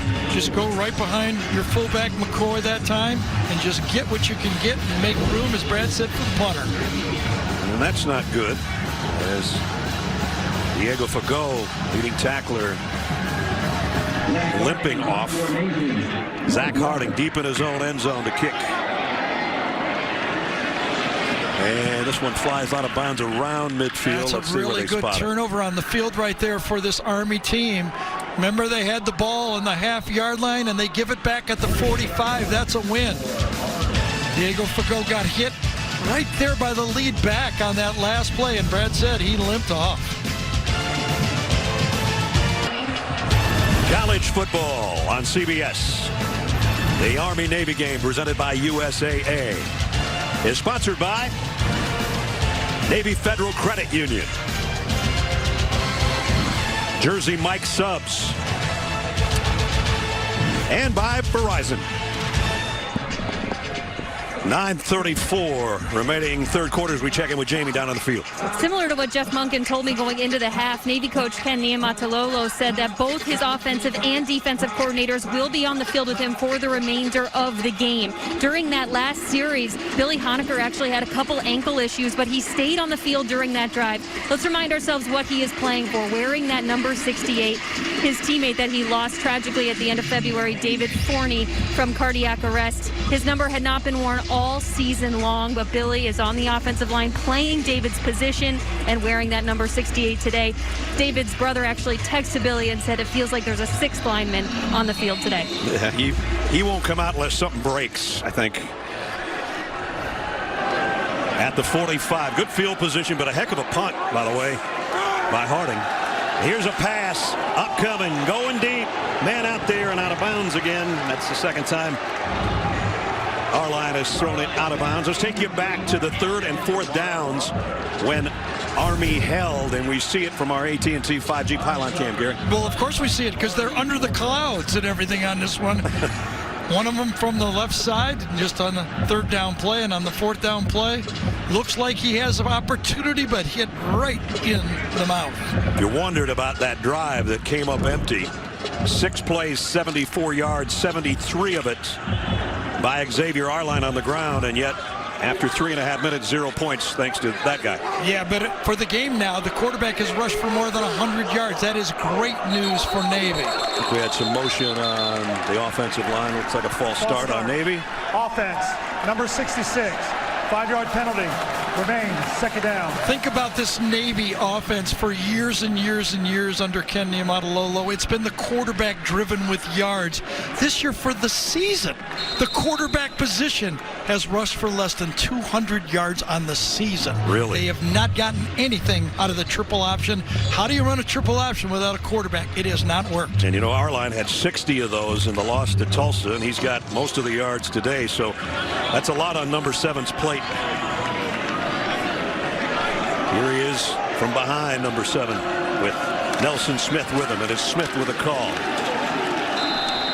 Not much by Nelson Smith.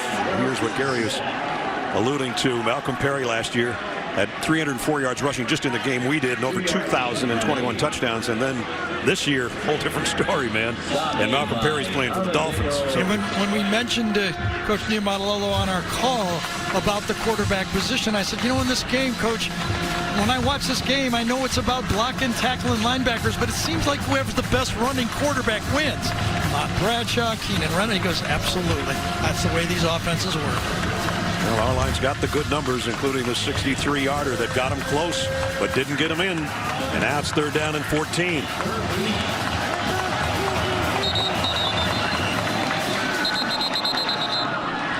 Just delay a game? Timeout.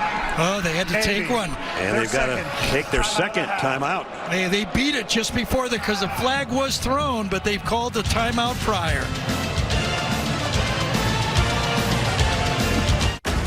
Adam Zucker, our 2-sport standout today, with Clark Kellogg with basketball and Rick and BJ with football.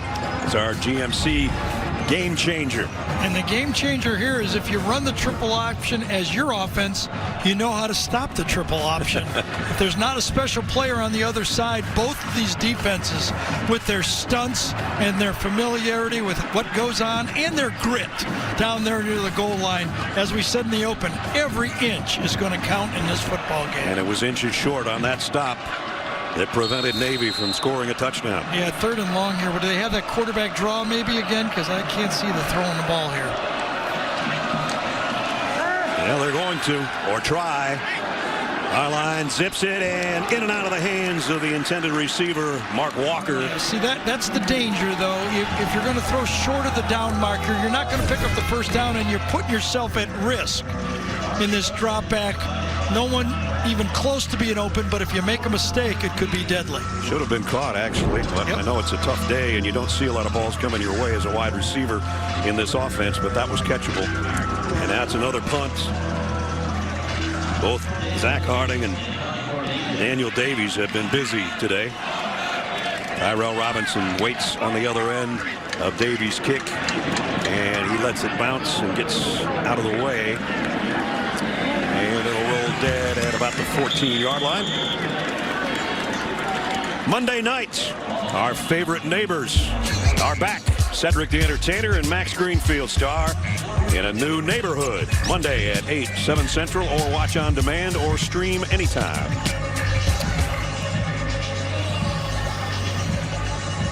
Take a look at the game trends. Tyler Career high 28 passing yards. Right. One throw. Yep.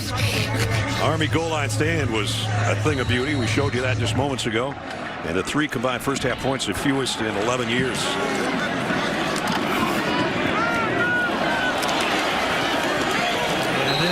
This Navy defense, last time it was John Marshall, number 1, that edge linebacker to the wide side of the field. Probably their most athletic player they put in that position. He's a hybrid linebacker safety. They call him the striker. Plays to the wide side of the field, and he handled that option beautifully that time. Almost the midway point of the third quarter. There gives you an example of what it kind of looks like from that angle. But again, that's a win for the defense. 2 yards like that, you're in control on defense. There's that, this time shift to an odd front. And on the keep, and a big opening. Tyler, all the way out to the 45-yard line. So you pound, and you pound, and you pound with that fullback. And you catch those linebackers saying it's got to be another fullback. Nope, this time Fagot gets caught up in the action, can't make the quarterback play, and he's almost to the house. 28-yard pickup for Tyler. Watch number 54. He gets caught up in the action inside, in the traffic, and gets blocked. He doesn't really get blocked, but not enough to really play to the ball. Now they go back to the banger on the inside. Think about this. They stopped the Navy team on the inch line. They had 1 punt, and now they've gained control of field position right here. That run by Buchanan. And he comes out after 1 snap, picked up 2 yards, 2nd down and 8.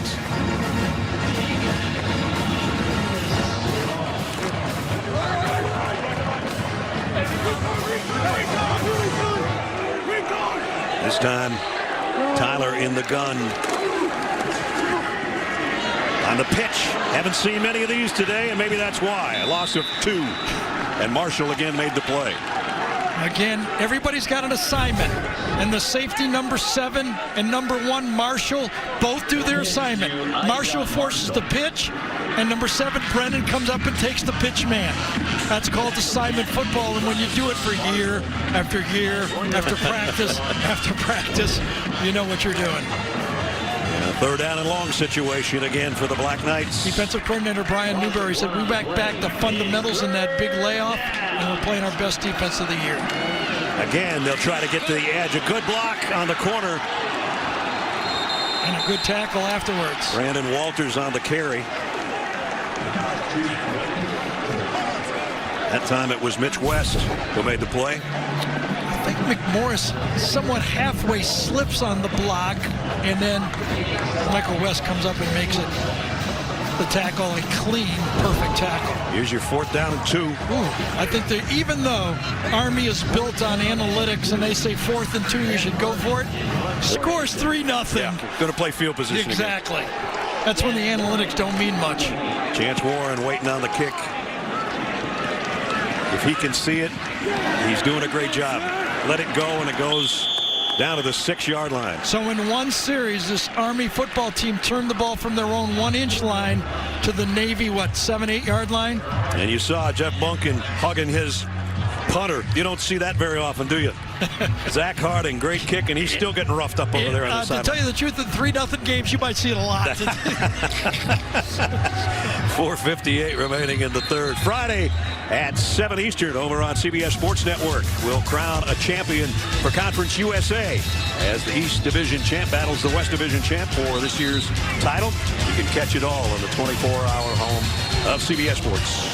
My buddy just texted me and said, at Army, the punter gets more hugs than the wide receivers. I think that may be true, That could be. They're getting a lot more action, I'll tell you that much. The worst field position so far. Remember the last drive, they started out with a pass, and that got them behind. They never caught up. From the 8.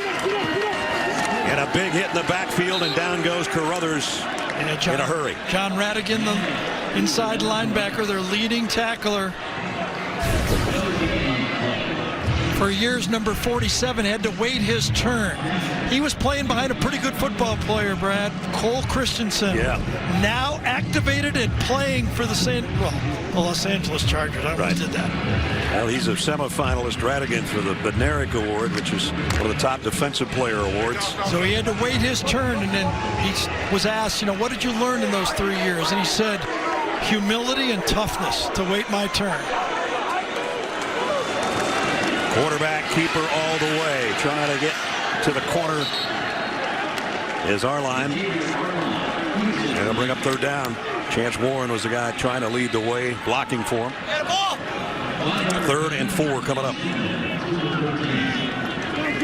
Kind of feel like this is a big play for the Navy offense right here. They need to get that defense off keep their own defense off the field and try to regain this field position battle. Even if it's just one first down yes, or two. Exactly. I just feel like this is the biggest third down call.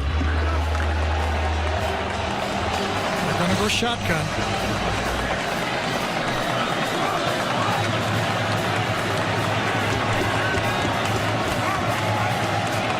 Arline keeps it all the way and gets leveled. Trying to follow Banbury is center, and it's 4th down. That time Nolan Cockrell, number 95, the nose tackle, got off his block inside, tosses his block away, and makes the tackle. What a play from your nose tackle. There's the reaction. Nate Woody said he could have played for any team I coached. Nose tackle, coached at Georgia Tech.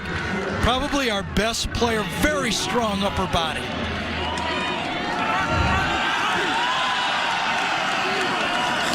From inside the 5, they got close again, going after the punt. And this is going to be a pretty good one as well, so it's going to roll around a midfield mark with 2 minutes 40 seconds remaining in the 3rd quarter. Speaking of John Radigan that Gary was talking about, from a football playing family, here's a little shout out from number 47. John Radigan, Army linebacker. I have 2 older brothers that played college football, but neither of them had the honor to say, "Go Army, beat Navy." And his brother TJ played at Penn State. His brother Joe played at Princeton, and here he is at Army. Jamie? Yeah, and you see that hometown as Naperville, Illinois. Not the only Naperville native playing on this field today. You're going to see Mitch West in this Navy defense as well. They went to 2 different high schools, but both hailing from that same area in the same class. They became buddies when they were young kids playing on the same youth football team, and they've stayed in touch all this time, making sure they supported each other as they embarked on this football and life journey at these 2 different service academies. But they always make sure to stop texting during Army-Navy week. From the Naperville Chargers of middle school to Army and Navy in the big time. And Mitchell West has had a good football game. He's now wearing number 6, and he's been out there on a lot of tackles. 2nd down and 7. And it's Buchanan again, all 260 pounds, and that might be giving him some credit. Yeah, and Jarius Warren, number 94, inside on the bottom. This front 3 just have not been able to be controlled by the Army offensive line. They cannot loosen this group up. So 3rd down and long again, 3rd and 7. Each team, as Gary said, every yard counts. 100 yards now and 130 the other way. They've had drives starting in Navy's territory, haven't made anything out of it, trying to make something out of it here, and it's a 1st down by about a yard. Tough run by Tyler. Nice call, a little bit of an addition to this offense that I haven't seen until this year. They're watching tapes. It's a quarterback counter on this play. Linemen go one way, backs go the other. You get those linebackers leaning, and then the quarterback counters the opposite way. Good looking play. And a 1st down run by Tyler. At the 39. And this time the pitch is errant. And it's going to get picked up by Navy. No, it's going to go out of bounds. Oh, my goodness. They had a great shot at it and didn't pick it up. Jamal Glenn, number 16, I think he thought he had the touchdown of the game. Was it 16 that had the first shot? The pitch, it's inside. It was Warren. And then, yes, Glenn has it. He says, I'm going to take it to the house and score the touchdown. It could be the difference, and he can't handle the ball. Forgot to take it with him, Jamal Glenn, the junior, and he is beating himself up over that opportunity. If it goes right there, and nobody would have got close to him. He said, I had you all the way down the sideline. 2nd and 20. Straight ahead and play it safe and pick up about 8. I could have bet anything that the fullback was getting the ball after that play. No more pitches. Not right now. At least not in this quarter. Maybe have a pitch in the 4th quarter, but no more in number 3. And 3 is all we've got on the board. Hard hitting 3 quarters of football. End of the 3rd, 3-0 Army. America's game goes to the 4th quarter. 3-0 right now, Army. As we welcome you back to the booth, Brad Nessler, Gary Danielson, Jamie's down on the field. You know, every time we see a team, they go like this. We don't have that many points. I know. But both teams would take 4 points right now. They would, but whoever blinks first or makes a mistake is probably going to... You know, I was thinking like you were going to ask me, so what's going to be the... Okay, so what's going to be it could have been, it could literally be anything in this game. It could be a key penalty, like what's happened already. One missed assignment, you know, following the quarterback, the wrong alley. Do they dare throw again? This is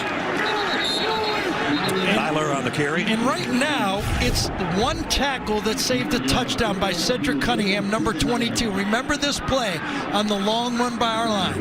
And then he got his teammates around him and says, we are not letting them in our end zone. And they didn't. The goal line stand prevented Navy from scoring, and they still haven't. Yes, and then the start of the 4th quarter. Now they just got to gut it up. Both teams looking at each other, their defense and their offense. There's probably both teams, the pace of this game, the number of plays, both teams are going to probably have 15 more plays in the game.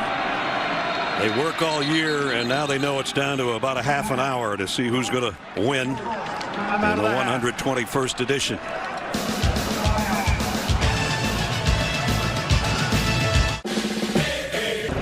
We started things off about 2.5 hours ago with that great open, but produced by Pete Radovich.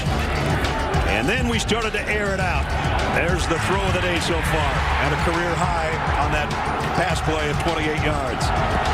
Led to a field goal of 37 yards. Up and good as Army scored for the 7th straight time to open the game. This is the run of the game so far by Xavier Arline. The problem is he was tackled, as Gary said, at the 2-yard line. And from that point on, it was, you're not coming in our end zone by the Army defense. And that is where we stand right now, 3-0.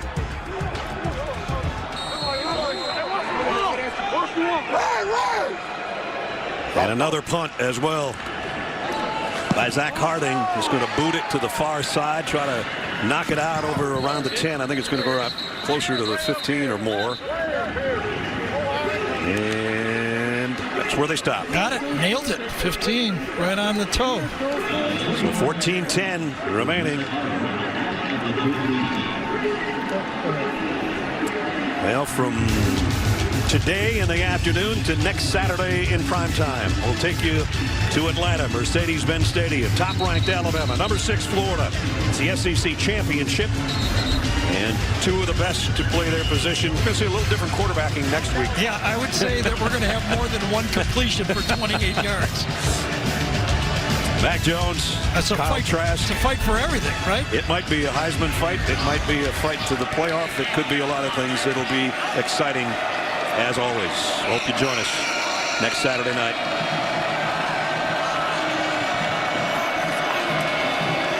Arline is going to pitch it, and the ball is loose again. Army's got it. We said maybe one more mistake might be the difference. Maybe that's it. John Radigan. This play had no options. It's an option play, but right away it had no options on the play. Edman on the line of scrimmage is going to take that pitch away. All you have to do is catch it and get out of a bad play. There was nothing there, and it got worse. If he caught it, he would have lost 4. He didn't, and they lost the ball. So the hit was put on by who else? You got Cunningham. Number 22. And the recovery by Radigan. And Army's got it at the 13-yard line.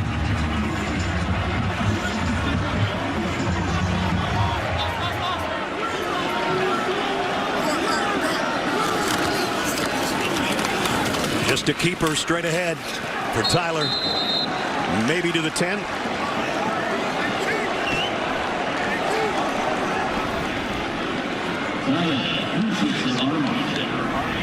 Pickup of 3. Second down and 7.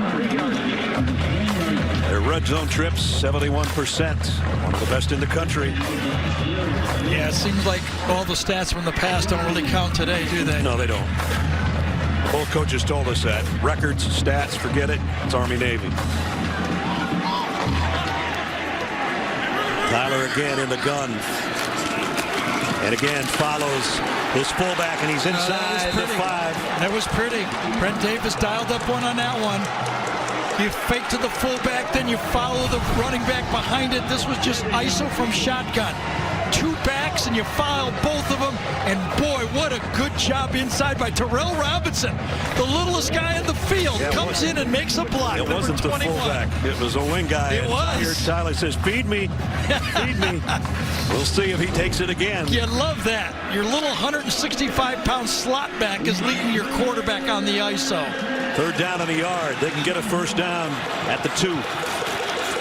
Tyler keeps it. Drops. Did he get anything out of that? Johnny Hodges, the linebacker that time, stuffed it. Same play they just ran. Play action. Number this time you lead with the fullback, fake to the slot back the other direction, and it was stuffed. Interesting decision here, isn't it? 4th and 1. Here we go with another 4th down. You almost feel like they changed it 1st and goal. They did. They just signaled first down. No decision now. It's just outside the 3. Sandy McCoy behind Tyler. Whoops, movement, false start on the right side. That's a big mistake in that situation. False start, offense, number 55, 5-yard penalty, remains first down. So you bring in the extra offensive lineman, and he is juiced up to do it, and that is a huge mistake. J.B. Hunter, number 55, you'll see him pop out of his stance, looking to get an early start. I will say he aggressively came out of his stance, didn't he? He knew he was playing against Jackson Perkins and wanted a head start. And that is very costly, as Gary said. As 1st and goal back at the 8's a whole different animal. You know, in that huddle, they were saying, we're coming off the ball on this play. Tackle over, you got the 2 tackles on one side of the formation. And again, the quarterback will take it maybe to the 4. Tyler, good run. He backpedaled for a couple of those yards. So they mark it just inside the 5.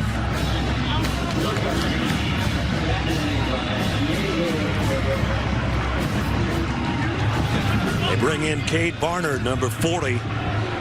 An extra blocker, 240-pounder, number 40 right there.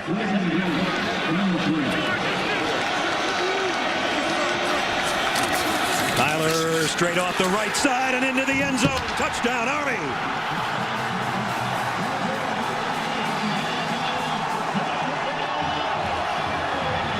Again, they shift over the left tackle to the right tackle, means you have 3 offensive linemen to the right side.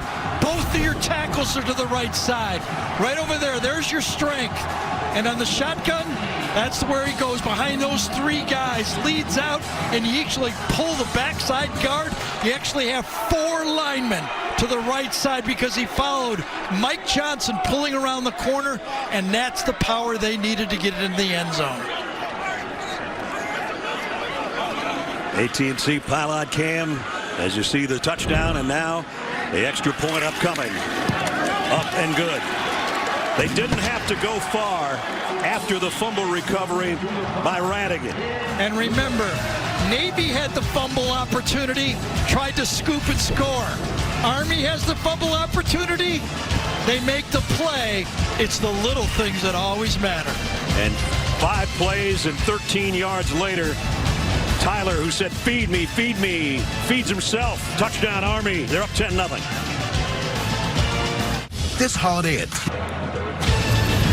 College football on CBS. The Army-Navy game presented by USAA is sponsored by T-Mobile, Taco Bell, Twisted Tea Hard Iced Tea, and by USAA. Think the cadets are a little bit excited? They should be.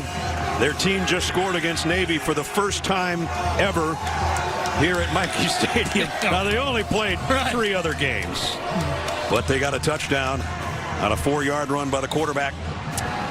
And there's what we're talking about. And here's another look. Yeah, and basically Army did all the power they could on this play. They put their fullback and 4 offensive linemen to the right side of the formation, and that's what creased it.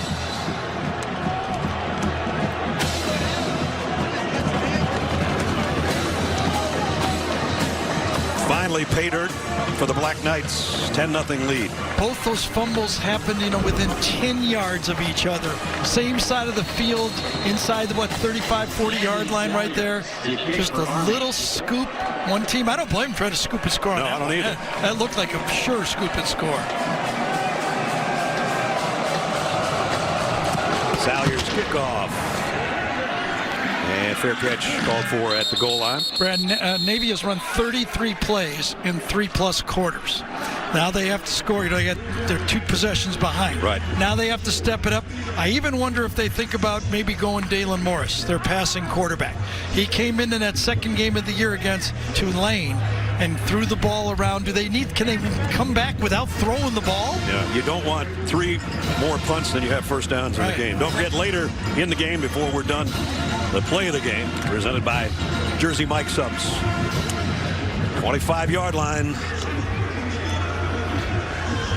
And they come out with the guys they started with. Still going to be Xavier Arline.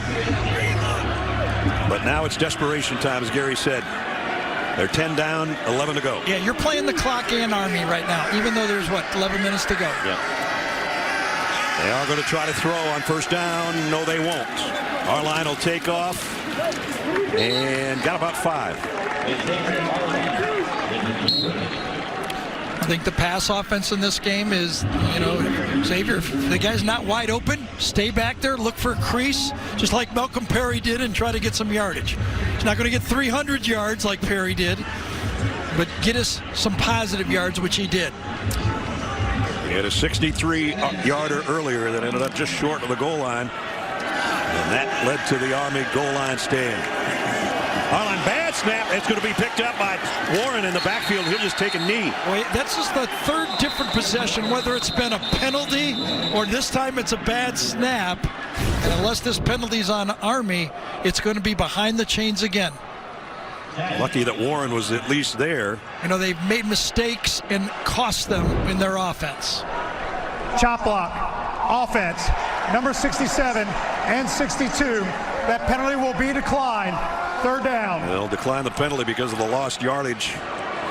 So the chop block, and that happens in these offenses with some regularity. It doesn't get called that often.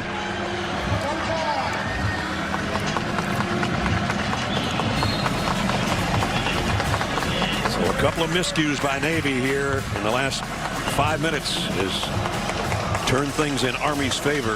Third possession of the game. They don't have all that many. That they've got behind the chains by a self-inflicted mistake, penalty, or this time a bad snap. Nelson Smith trying to blast out of there. Got it to the 25, and that's about it. Andre Carter made the stop. And 4th down, so they got to give it up again.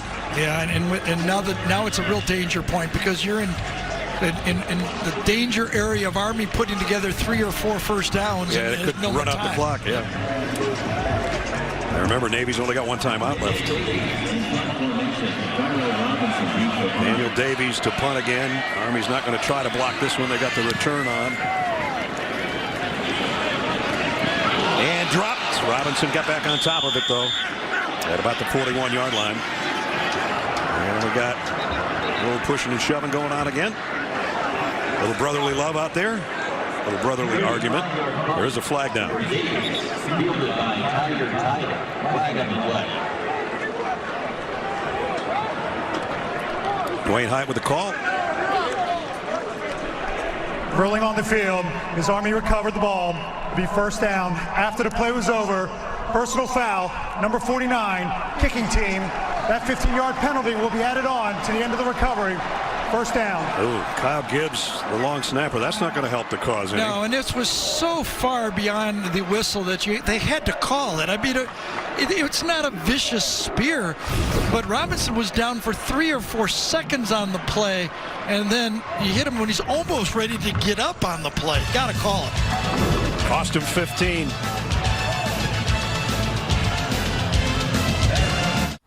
We made USA. Tyre Tyler, Army's 4th starting quarterback this year, and here's what he's done today. Yeah, the only completed pass of the game, a great catch by Robinson on that play, but total offense now by the quarterback is over 100 yards with that 28-yard passing yardage. The big thing, what he's brought to the offense is carries. 21 rushes in the 85-yard range. They needed to find something where the quarterback gained yards, and he did. He carried it 35 times against Georgia Southern. This time he gives it off, and gives it off to A.J. Howard for a good gain. Jamie?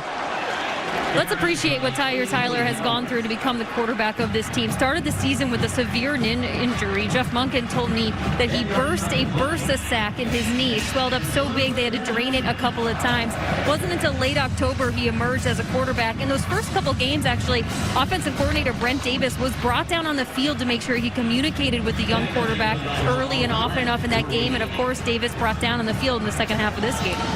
His teammates have really rallied around him. He had some academic issues last year and was ineligible, so he had to fight back through all of that, too, to become the starting quarterback for the Black Knights. And he even played a little bit of slot. He's played everywhere. They're trying to get him on the field. Number 5-yard penalty. First down. A.J. Howard is called for the false start. He's in the backfield. Yeah, and I think from here right now, Navy should be playing defense to dare this Army team to pitch the ball again. You know, I mean, it's going to be quarterback keepers, fullback dives. Yes, you're going to hire into the slot back, but it's basically an isolation play. I don't know if they go wide unless the quarterback keeps it. They ain't going to pitch it anymore. They're 40 yards away from the goal line. Navy only has 1 timeout left, and there's only 8:23 to play. They just want to work clock, get some first downs, and straight up the right side with their quarterback again. Yeah, they're playing a 40-second offense right now. They want the 40 seconds between the plays. The 121st meeting between these two teams going back to 1890. There's your most played football rivalry. Shameful that Wisconsin and Minnesota was canceled, so no Paul Bunyan's Axe there. Georgia and Auburn next, and you see Army and Navy down at the bottom of that. And Indiana, Purdue, your old school, that one canceled, the old Oaken Bucket. Hey, listen, it's a different year. I don't even think they should put that in the record books. Let's just pretend it didn't happen. We're just happy we're here. You bet. Second down at 12. That's what you're going to see. They're playing 40 seconds between plays and hold on the ball. And right now, does Navy take a timeout here? Only got 1 to play with. That's a problem. Would have been quite a big difference had they had those other 2 timeouts that they had to use. Remember, they're going to take 40 seconds before 4th down too. When they punt, because they don't care if they have to punt, they don't care if they get a delay of game penalty. By the way, the play clock is working here in the stadium again. That they got that fixed quite a while ago. As you see it, down to 10 and under. Without taking a timeout, Navy will get the ball with probably less than 6 minutes to go in the game. 3rd and 10. This time he hands it off to Howard. Pickup of a couple. That'll bring up 4th down and 8. Carries for Army. Well, 1943, the last time these teams played here. Mick Jagger was born in 1943. Oklahoma, where the wind comes whistling down the plain or whatever. Frank was singing with Columbia Records. It's got a theme of singers here. Got a lot of singing, and there's the program from The one in 1943. Program today is awesome too, by the way. A little more colorful. And another punt coming up. Harding taking his time, working the clock.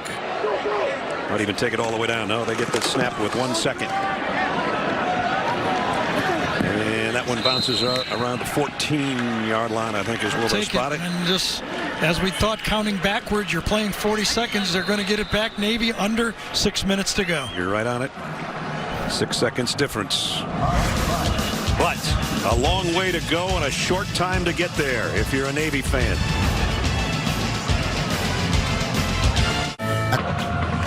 It's a final leg of the $1 million race around the world. Find out who wins the amazing race Wednesday at 8, 7 Central on CBS. We're down to the final leg and race for Navy if they can't get something going offensively as they trail 10-0 with just under 6 minutes remaining in the ball game. They're trying to keep an eye on to see if they would bring in Dalen Morris, their best passing quarterback, but they're going to stick exactly where they are. Last 4 drives, 10 plays, a yard, punts, and fumble. Not good. I think it's a passing game now. They need a big play, a big pass. Throw it up, see if something happens. Or see if our line can get a big run like he got earlier, but not this time. And again, Amadeo West and company make the stop. There's our guy, Peter Nestowitz, who went to the hospital and came back. And he has got a serious shiner, but it's good to see he's over there with his teammates on the sideline. Here's an end around, and now a flea flicker. And going the wrong way, and dropped for a safety. Mark Walker, I don't know if he wanted to pass it or not, but he never got the chance. Marquel Broughton, number 20, is the guy that stayed home, did his job, and got it for an extra 2 points on the safety. You cannot blame Navy for trying something. You got to try it. Can't throw the ball. Find a way to make a big play. Army just made the bigger play each time. There he is. Number 20 stays with the play and makes the play.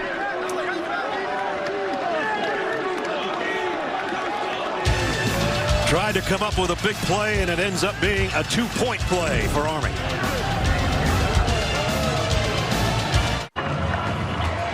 What's driving your health care costs too high? You'll want to hear what 60 Minutes found out tomorrow on CBS following our NFL coverage. McDonald there, the guy that made the play. Yeah, that's my mistake. I thought it was a 20. McDonald came up. That's Nate Woody, defensive coordinator. Bringing in, he just follows the play this time, comes in there, stays home, does his job, and makes a cool tackle. Nice shoestring tackle on a wide receiver. And we'll never know what that play was supposed to be. It had to be a pass off the reverse. Sure, you're looking like for a big play somehow, but it turned out to be a big play. From our AT&T 5G pylon cam, you see the safety. Better be careful if you're Army. I think the only play here Navy has to think about is what can you go onside kick here? I would. Don't have much to lose. Right. Except the game. There's only 5:21 left. Army's going to take a timeout here. They don't have their hands team on the field, so they're going to take a timeout. Army, their second timeout of the half. Well, you have the option to free kick that and punt or kick, and timeout taken. So Army's only got 1 timeout left. Navy, more importantly, only has 1 timeout left with 5:21 to go and down 12-0. Timeout. Jeff Monken got his team around him. Don't forget, coming up, Adam, Rick, and BJ will have the highlights of the college football postgame show presented by Rocket Mortgage. Jeff Monken got his team right, so I want you and you and you and you and you. Yeah, and he also close. And he had to get his hands team out there. He just had his regular punt return or kick return team out there. Now he had to defend the possibility of an onside kick. That's why he took the timeout.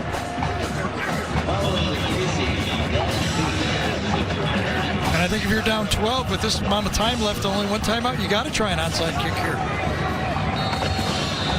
Ben Fee will be the guy if it is indeed an onside kick, who's got the whistle and the go-ahead, and they fake it, and the other kicker kicks it, and it didn't go 10 anyway, I don't think, but Army's got the football.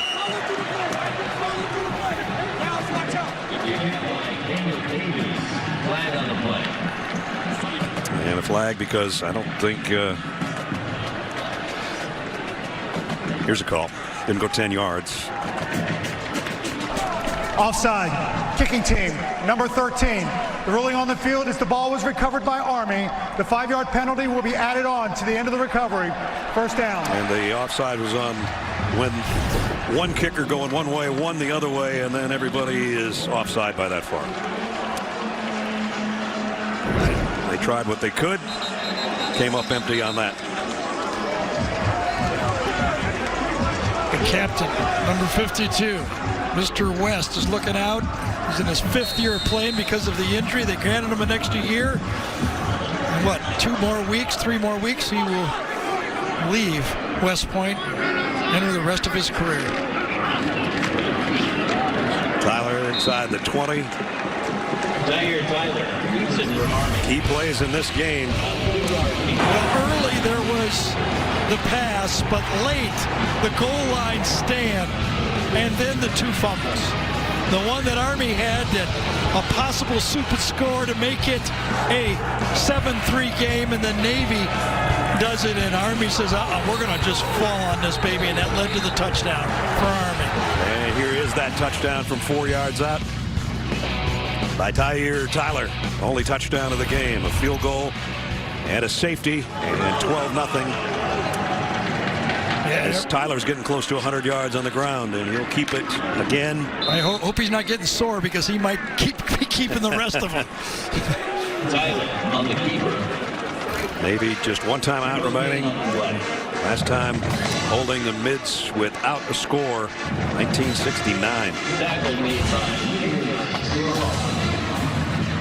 Well, last year it was a wide open game if you're a Navy player, thanks to Malcolm Perry, in a 31-7 win, and Army 4 minutes away from getting their revenge and the possibility of the Commander-in-Chief's trophy as well. But first things first. Oof. And they're still hitting down there. Sure are. Mitch West made first contact. Well, and everybody can tee off. Everybody knows the ball's going to be kept by the quarterback or run inside. No pitches anymore, and another late penalty. This time, is it on the go? No, he's the one that's the most angry, and his teammates trying to push him, and I wouldn't push that guy too far, even if I'm a teammate. Personal foul, face mask, defense, number 7, half the distance to the goal from the end of the run, automatic, first down. That one's on Kevin Brennan. To 3 minutes and 44 seconds. And right there. Even though the side of the helmet and half the face mask right there, that's a great call. And Fago had his own action going on away from the ball, like right there. He and Cade Bernard, number 40, have been meeting all day on isolation plays, and they had something to say to each other. Yeah, they had an isolation going on at the 10-yard line away from the play. First and goal at the 9. Robinson and McCoy in the backfield set with Tyler. Taking the clock all the way. Should probably take it to the 5-second mark. And they do. And Tyler got down with forward progress, maybe inside the 7, close to the 6. Talked about the Commander-in-Chief's trophy. It's on the line next week. They'll take on Air Force. And Jeff Munkin, I asked him yesterday, did you ever have a game after Navy? He said they did one time way back, but he wasn't quite sure when it was. You know what stands out, if I got time to draw here? Only 3 road games, 8 home games, with a schedule that had to be changed and rechanged and stuffed in teams. Only 3 times did this Army team go on the road. This is going to be their 9th straight win on their home field of Blake Field and Mikey Stadium. In the next 3 minutes, Navy has taken its final timeout. Let's check in with Jamie. Guys, I know you may seem tired because you've been straining your eyes through the fog, but let's talk about the 4,400 midshipmen that had to get up at 2 a.m. this morning in Annapolis to get on their fleet of buses to get here. They were all socially distanced, so we all saw the buses lined up outside our hotel. It was an impressive collection. They have stayed through this whole game. They're standing still. Well, they're about to get back on their buses. I think they're going to be a little heartbroken, unfortunately, but it's going to be another 5 hours. But they do go on leave tomorrow. Oh, that's good news. We keep talking about first time since 1943 when the game being played here, and there were travel restrictions at that time because of the war and all of that, and the Mids didn't get to bring anybody back in 43 due to that. The entire 1st Regiment of cadets here at Army had to learn Navy's cheers, and they also played Anchors Away, the band did, because there weren't any Mids here to cheer. So basically had some of the cadets cheering for the other team. Seems fair. Yeah, I don't think they probably liked that too much. I'd like to do a little shout out for Evan Falkman, number 11 for Navy a year ago. One of their best players. He opted out after 5 concussions in his career. He has to be a clear mind. And his future is to be a Navy pilot. Losing Navy did one of their best football players, but you don't hear that very often in the games we do, that somebody is going to step away because of his health, because he wants to be a pilot someday. And because of health concerns that canceled so many football games this year, basketball games as well. And when we talked to the players from both teams, they said even if there was only one game to be played this year, it was going to be this one. And a bad snap, and right over Tyler's hands and head, and he covered it himself.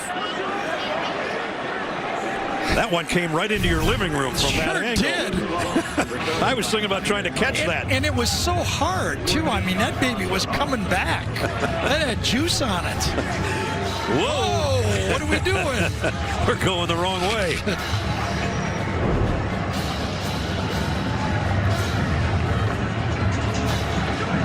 And they're going to try a field goal here. This will be right around 40 yards. Made one and missed one to a bad snap. And from 40, I'm going to wait for the officials on this one. It's good. 15-0.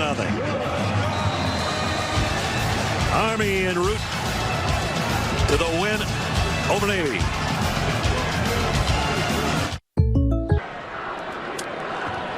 $15-0 Army, just 2:20 away from the win, and now it's time for the plays of the game, presented by Jersey Mike Subs. On this one, Xavier Arlon on a 63-yard dash, tried to stretch it out to get to the pylon, but Cunningham makes a game-saving tackle, or a touchdown-saving tackle, and then the Army defense took over with a goal line stand. And they would not allow Navy into their end zone. And that turned the course of the game. And then there was a couple of fumbles, one that was covered by Radigan. That led to a touchdown by Tyler. The field goals. That really was a spectacular play by Cunningham, number 22. There were, on that play, Navy players running down the field signaling touchdown as the play was going on, and he reversed his field, turned around, and got him just before he got to the end zone.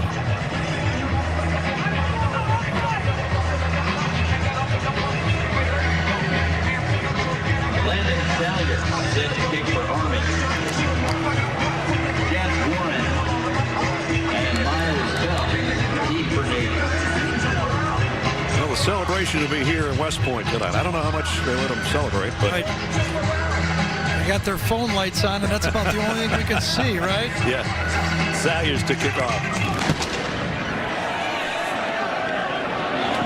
And Navy will have another possession at the 25-yard line. They need 2 scores really fast. One thing about this game is just no plays. What, 91 plays total in this football game. I mean, this game has just been shortened down so much. I'm looking over here. Navy has only run 38 plays in the whole game. What did we have last year? 52 and 57 or 50, something like that? It doesn't go much. The average is 110 plays in this football game. And now they bring in a new quarterback in Dalen Morris, but I think you think it's about 3 series. I thought so. He's their best thrower. He came in that Tulane game and helped them. In that game, he was 6 for 11 for 139 yards. They needed a passing game. Well, he throws complete on his first throw of the day, and it's close to a first down pickup of about 9. Yeah, I think with about 8 or 9 minutes to go, they should have made the move, in my opinion. It's the first completion for Navy. picked up 9 yards. So now for really the first time today, you start looking at the wide receivers that are out there and whether or not Dalen Morris can connect with them. Throws on the run, a one-hopper incomplete. I'll tell you, when Navy, I thought, showed their best grit of the year. Remember, they got beat 55-3 by BYU in the starting first game, and they're down 24-0 in the next game, and they come back and win that game 27-24. That shows you what it's like to have grit in a football team. A lot of people go, we just don't have a good team. That was the game that Dylan Morris came in and played that great, maybe 2.5 quarters. Yeah, against Tulane. Yep, Tulane, excuse me, yes. 30 yard. Oh, and they're not even going to get the yard. Nope. Wow. Cockrell and nose guy. Again, the one that Nate Woody said, I love this dude. You got to have a good nose tackle in this game, and he is a good one. Yeah, and he lived up to billing, didn't he? Threw off the center's block that time by Banbury and just stopped the fullback. He guessed right or he saw right, one of the two, but he just tossed him away. If it's not a first down, this will be Navy's last snap offensively, and the throw's incomplete. And Army will take over, and they know now for sure, even if they didn't know a few minutes ago. Well, I think the last piece was they wanted the shutout in this game, and they're going to get it. And this will be their 4th win in the last 5 outings against their arch rival from Annapolis. Not very often a team can win a football game with 8 first downs, but Navy only had 4. Wow. Amadeo West, who tore an ACL in 1 year, an Achilles the next year, and a bicep in another year. And here he is, the captain, and he knows it's going to be a fun night. There you go. That's your guy you talked about 3 hours ago. And he's almost crying over there, as well he should. The comebacks that he's had just to get to this point, the leadership he's shown, and now the emotion as well. Yeah, all of these guys. There's both of the coaching staffs tell you they respect the players on both teams, and they know how much they sacrifice. These schools are not easy to go to in the first place, the life they live, and then all the hours they have to put in this physical program to be a football player. They pay a big price, a great reward to be a football player for these two schools, though.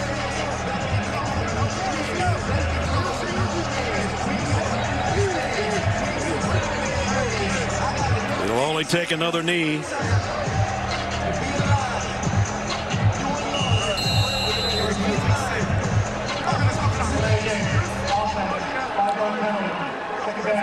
Delay a game. Doesn't matter.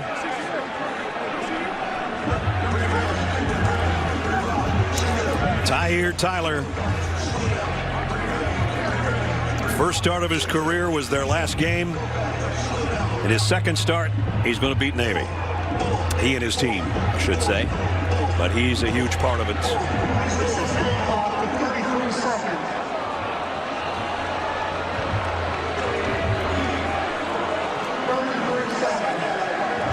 Got the game clock wrong right now. They have to wind it down there. They got it straight.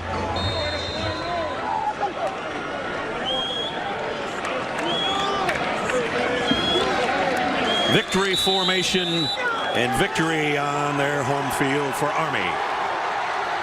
15-0.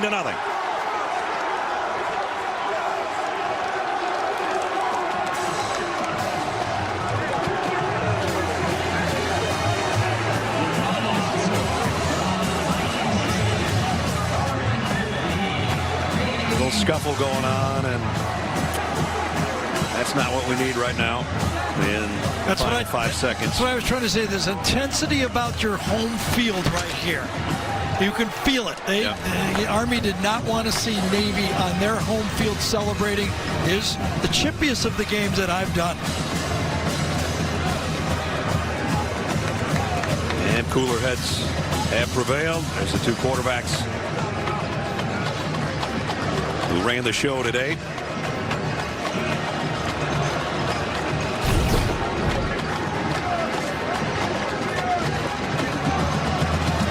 Amadeo West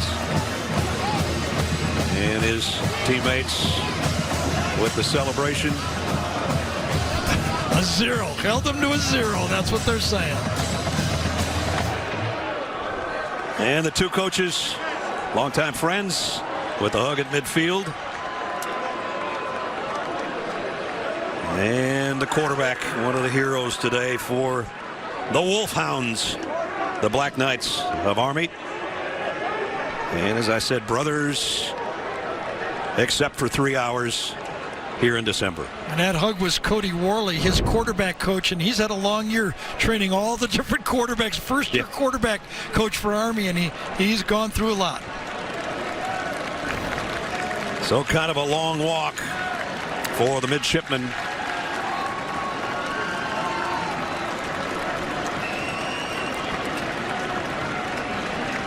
To head down to their brigade. And they're singing of their alma mater. After a great season a year ago, so successful, this year's going to finish 3-7. The only thing that really could have saved this season for Navy was to win this football game today.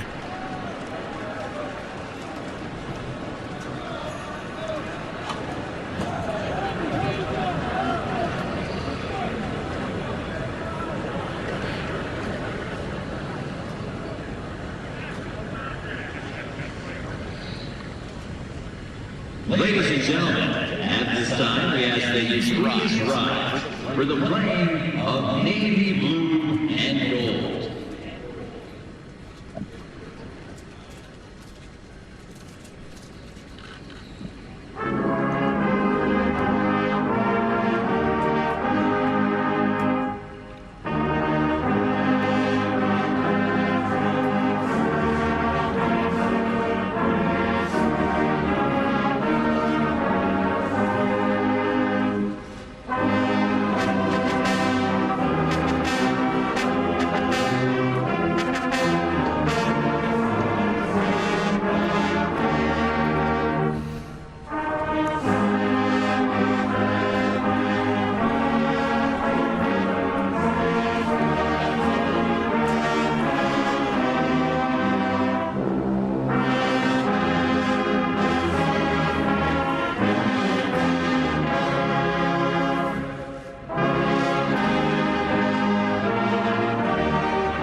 To sing through the masks or maybe the tears because you weren't able to win, but then you have the joy of heading down the other way for the cadets as you work all year long, and you hope in this given instance that you can be number 2, because if you sing second, you've won the game.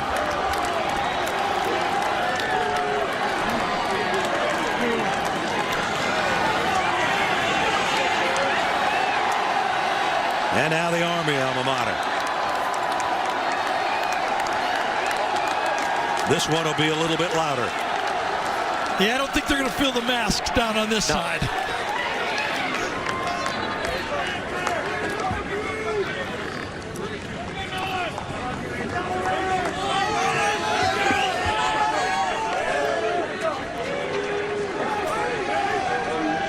And now, please remain standing for the playing of the West Point alma mater.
One of the great traditions in any sport, anywhere, singing second when you're victorious in Army-Navy. And in this case, Army gets their first win ever against Navy at Michie Stadium. There had only been 3 previous games. 2 of those were Navy shutouts. Today, it was Army's turn for the shutout. 15-0, the final score here this afternoon. Congratulations to the Black Knights, who go to 8-2 with a date with Air Force next week. We thank you for being with us. A very special Saturday here at West Point, New York. For Gary Danielson and Jamie Erdahl, our entire CBS crew, Brad Nessler saying so long. Final score, Army 15, Navy nothing. The college football postgame show presented by Rocket Mortgage is up next after these messages. So long from West Point.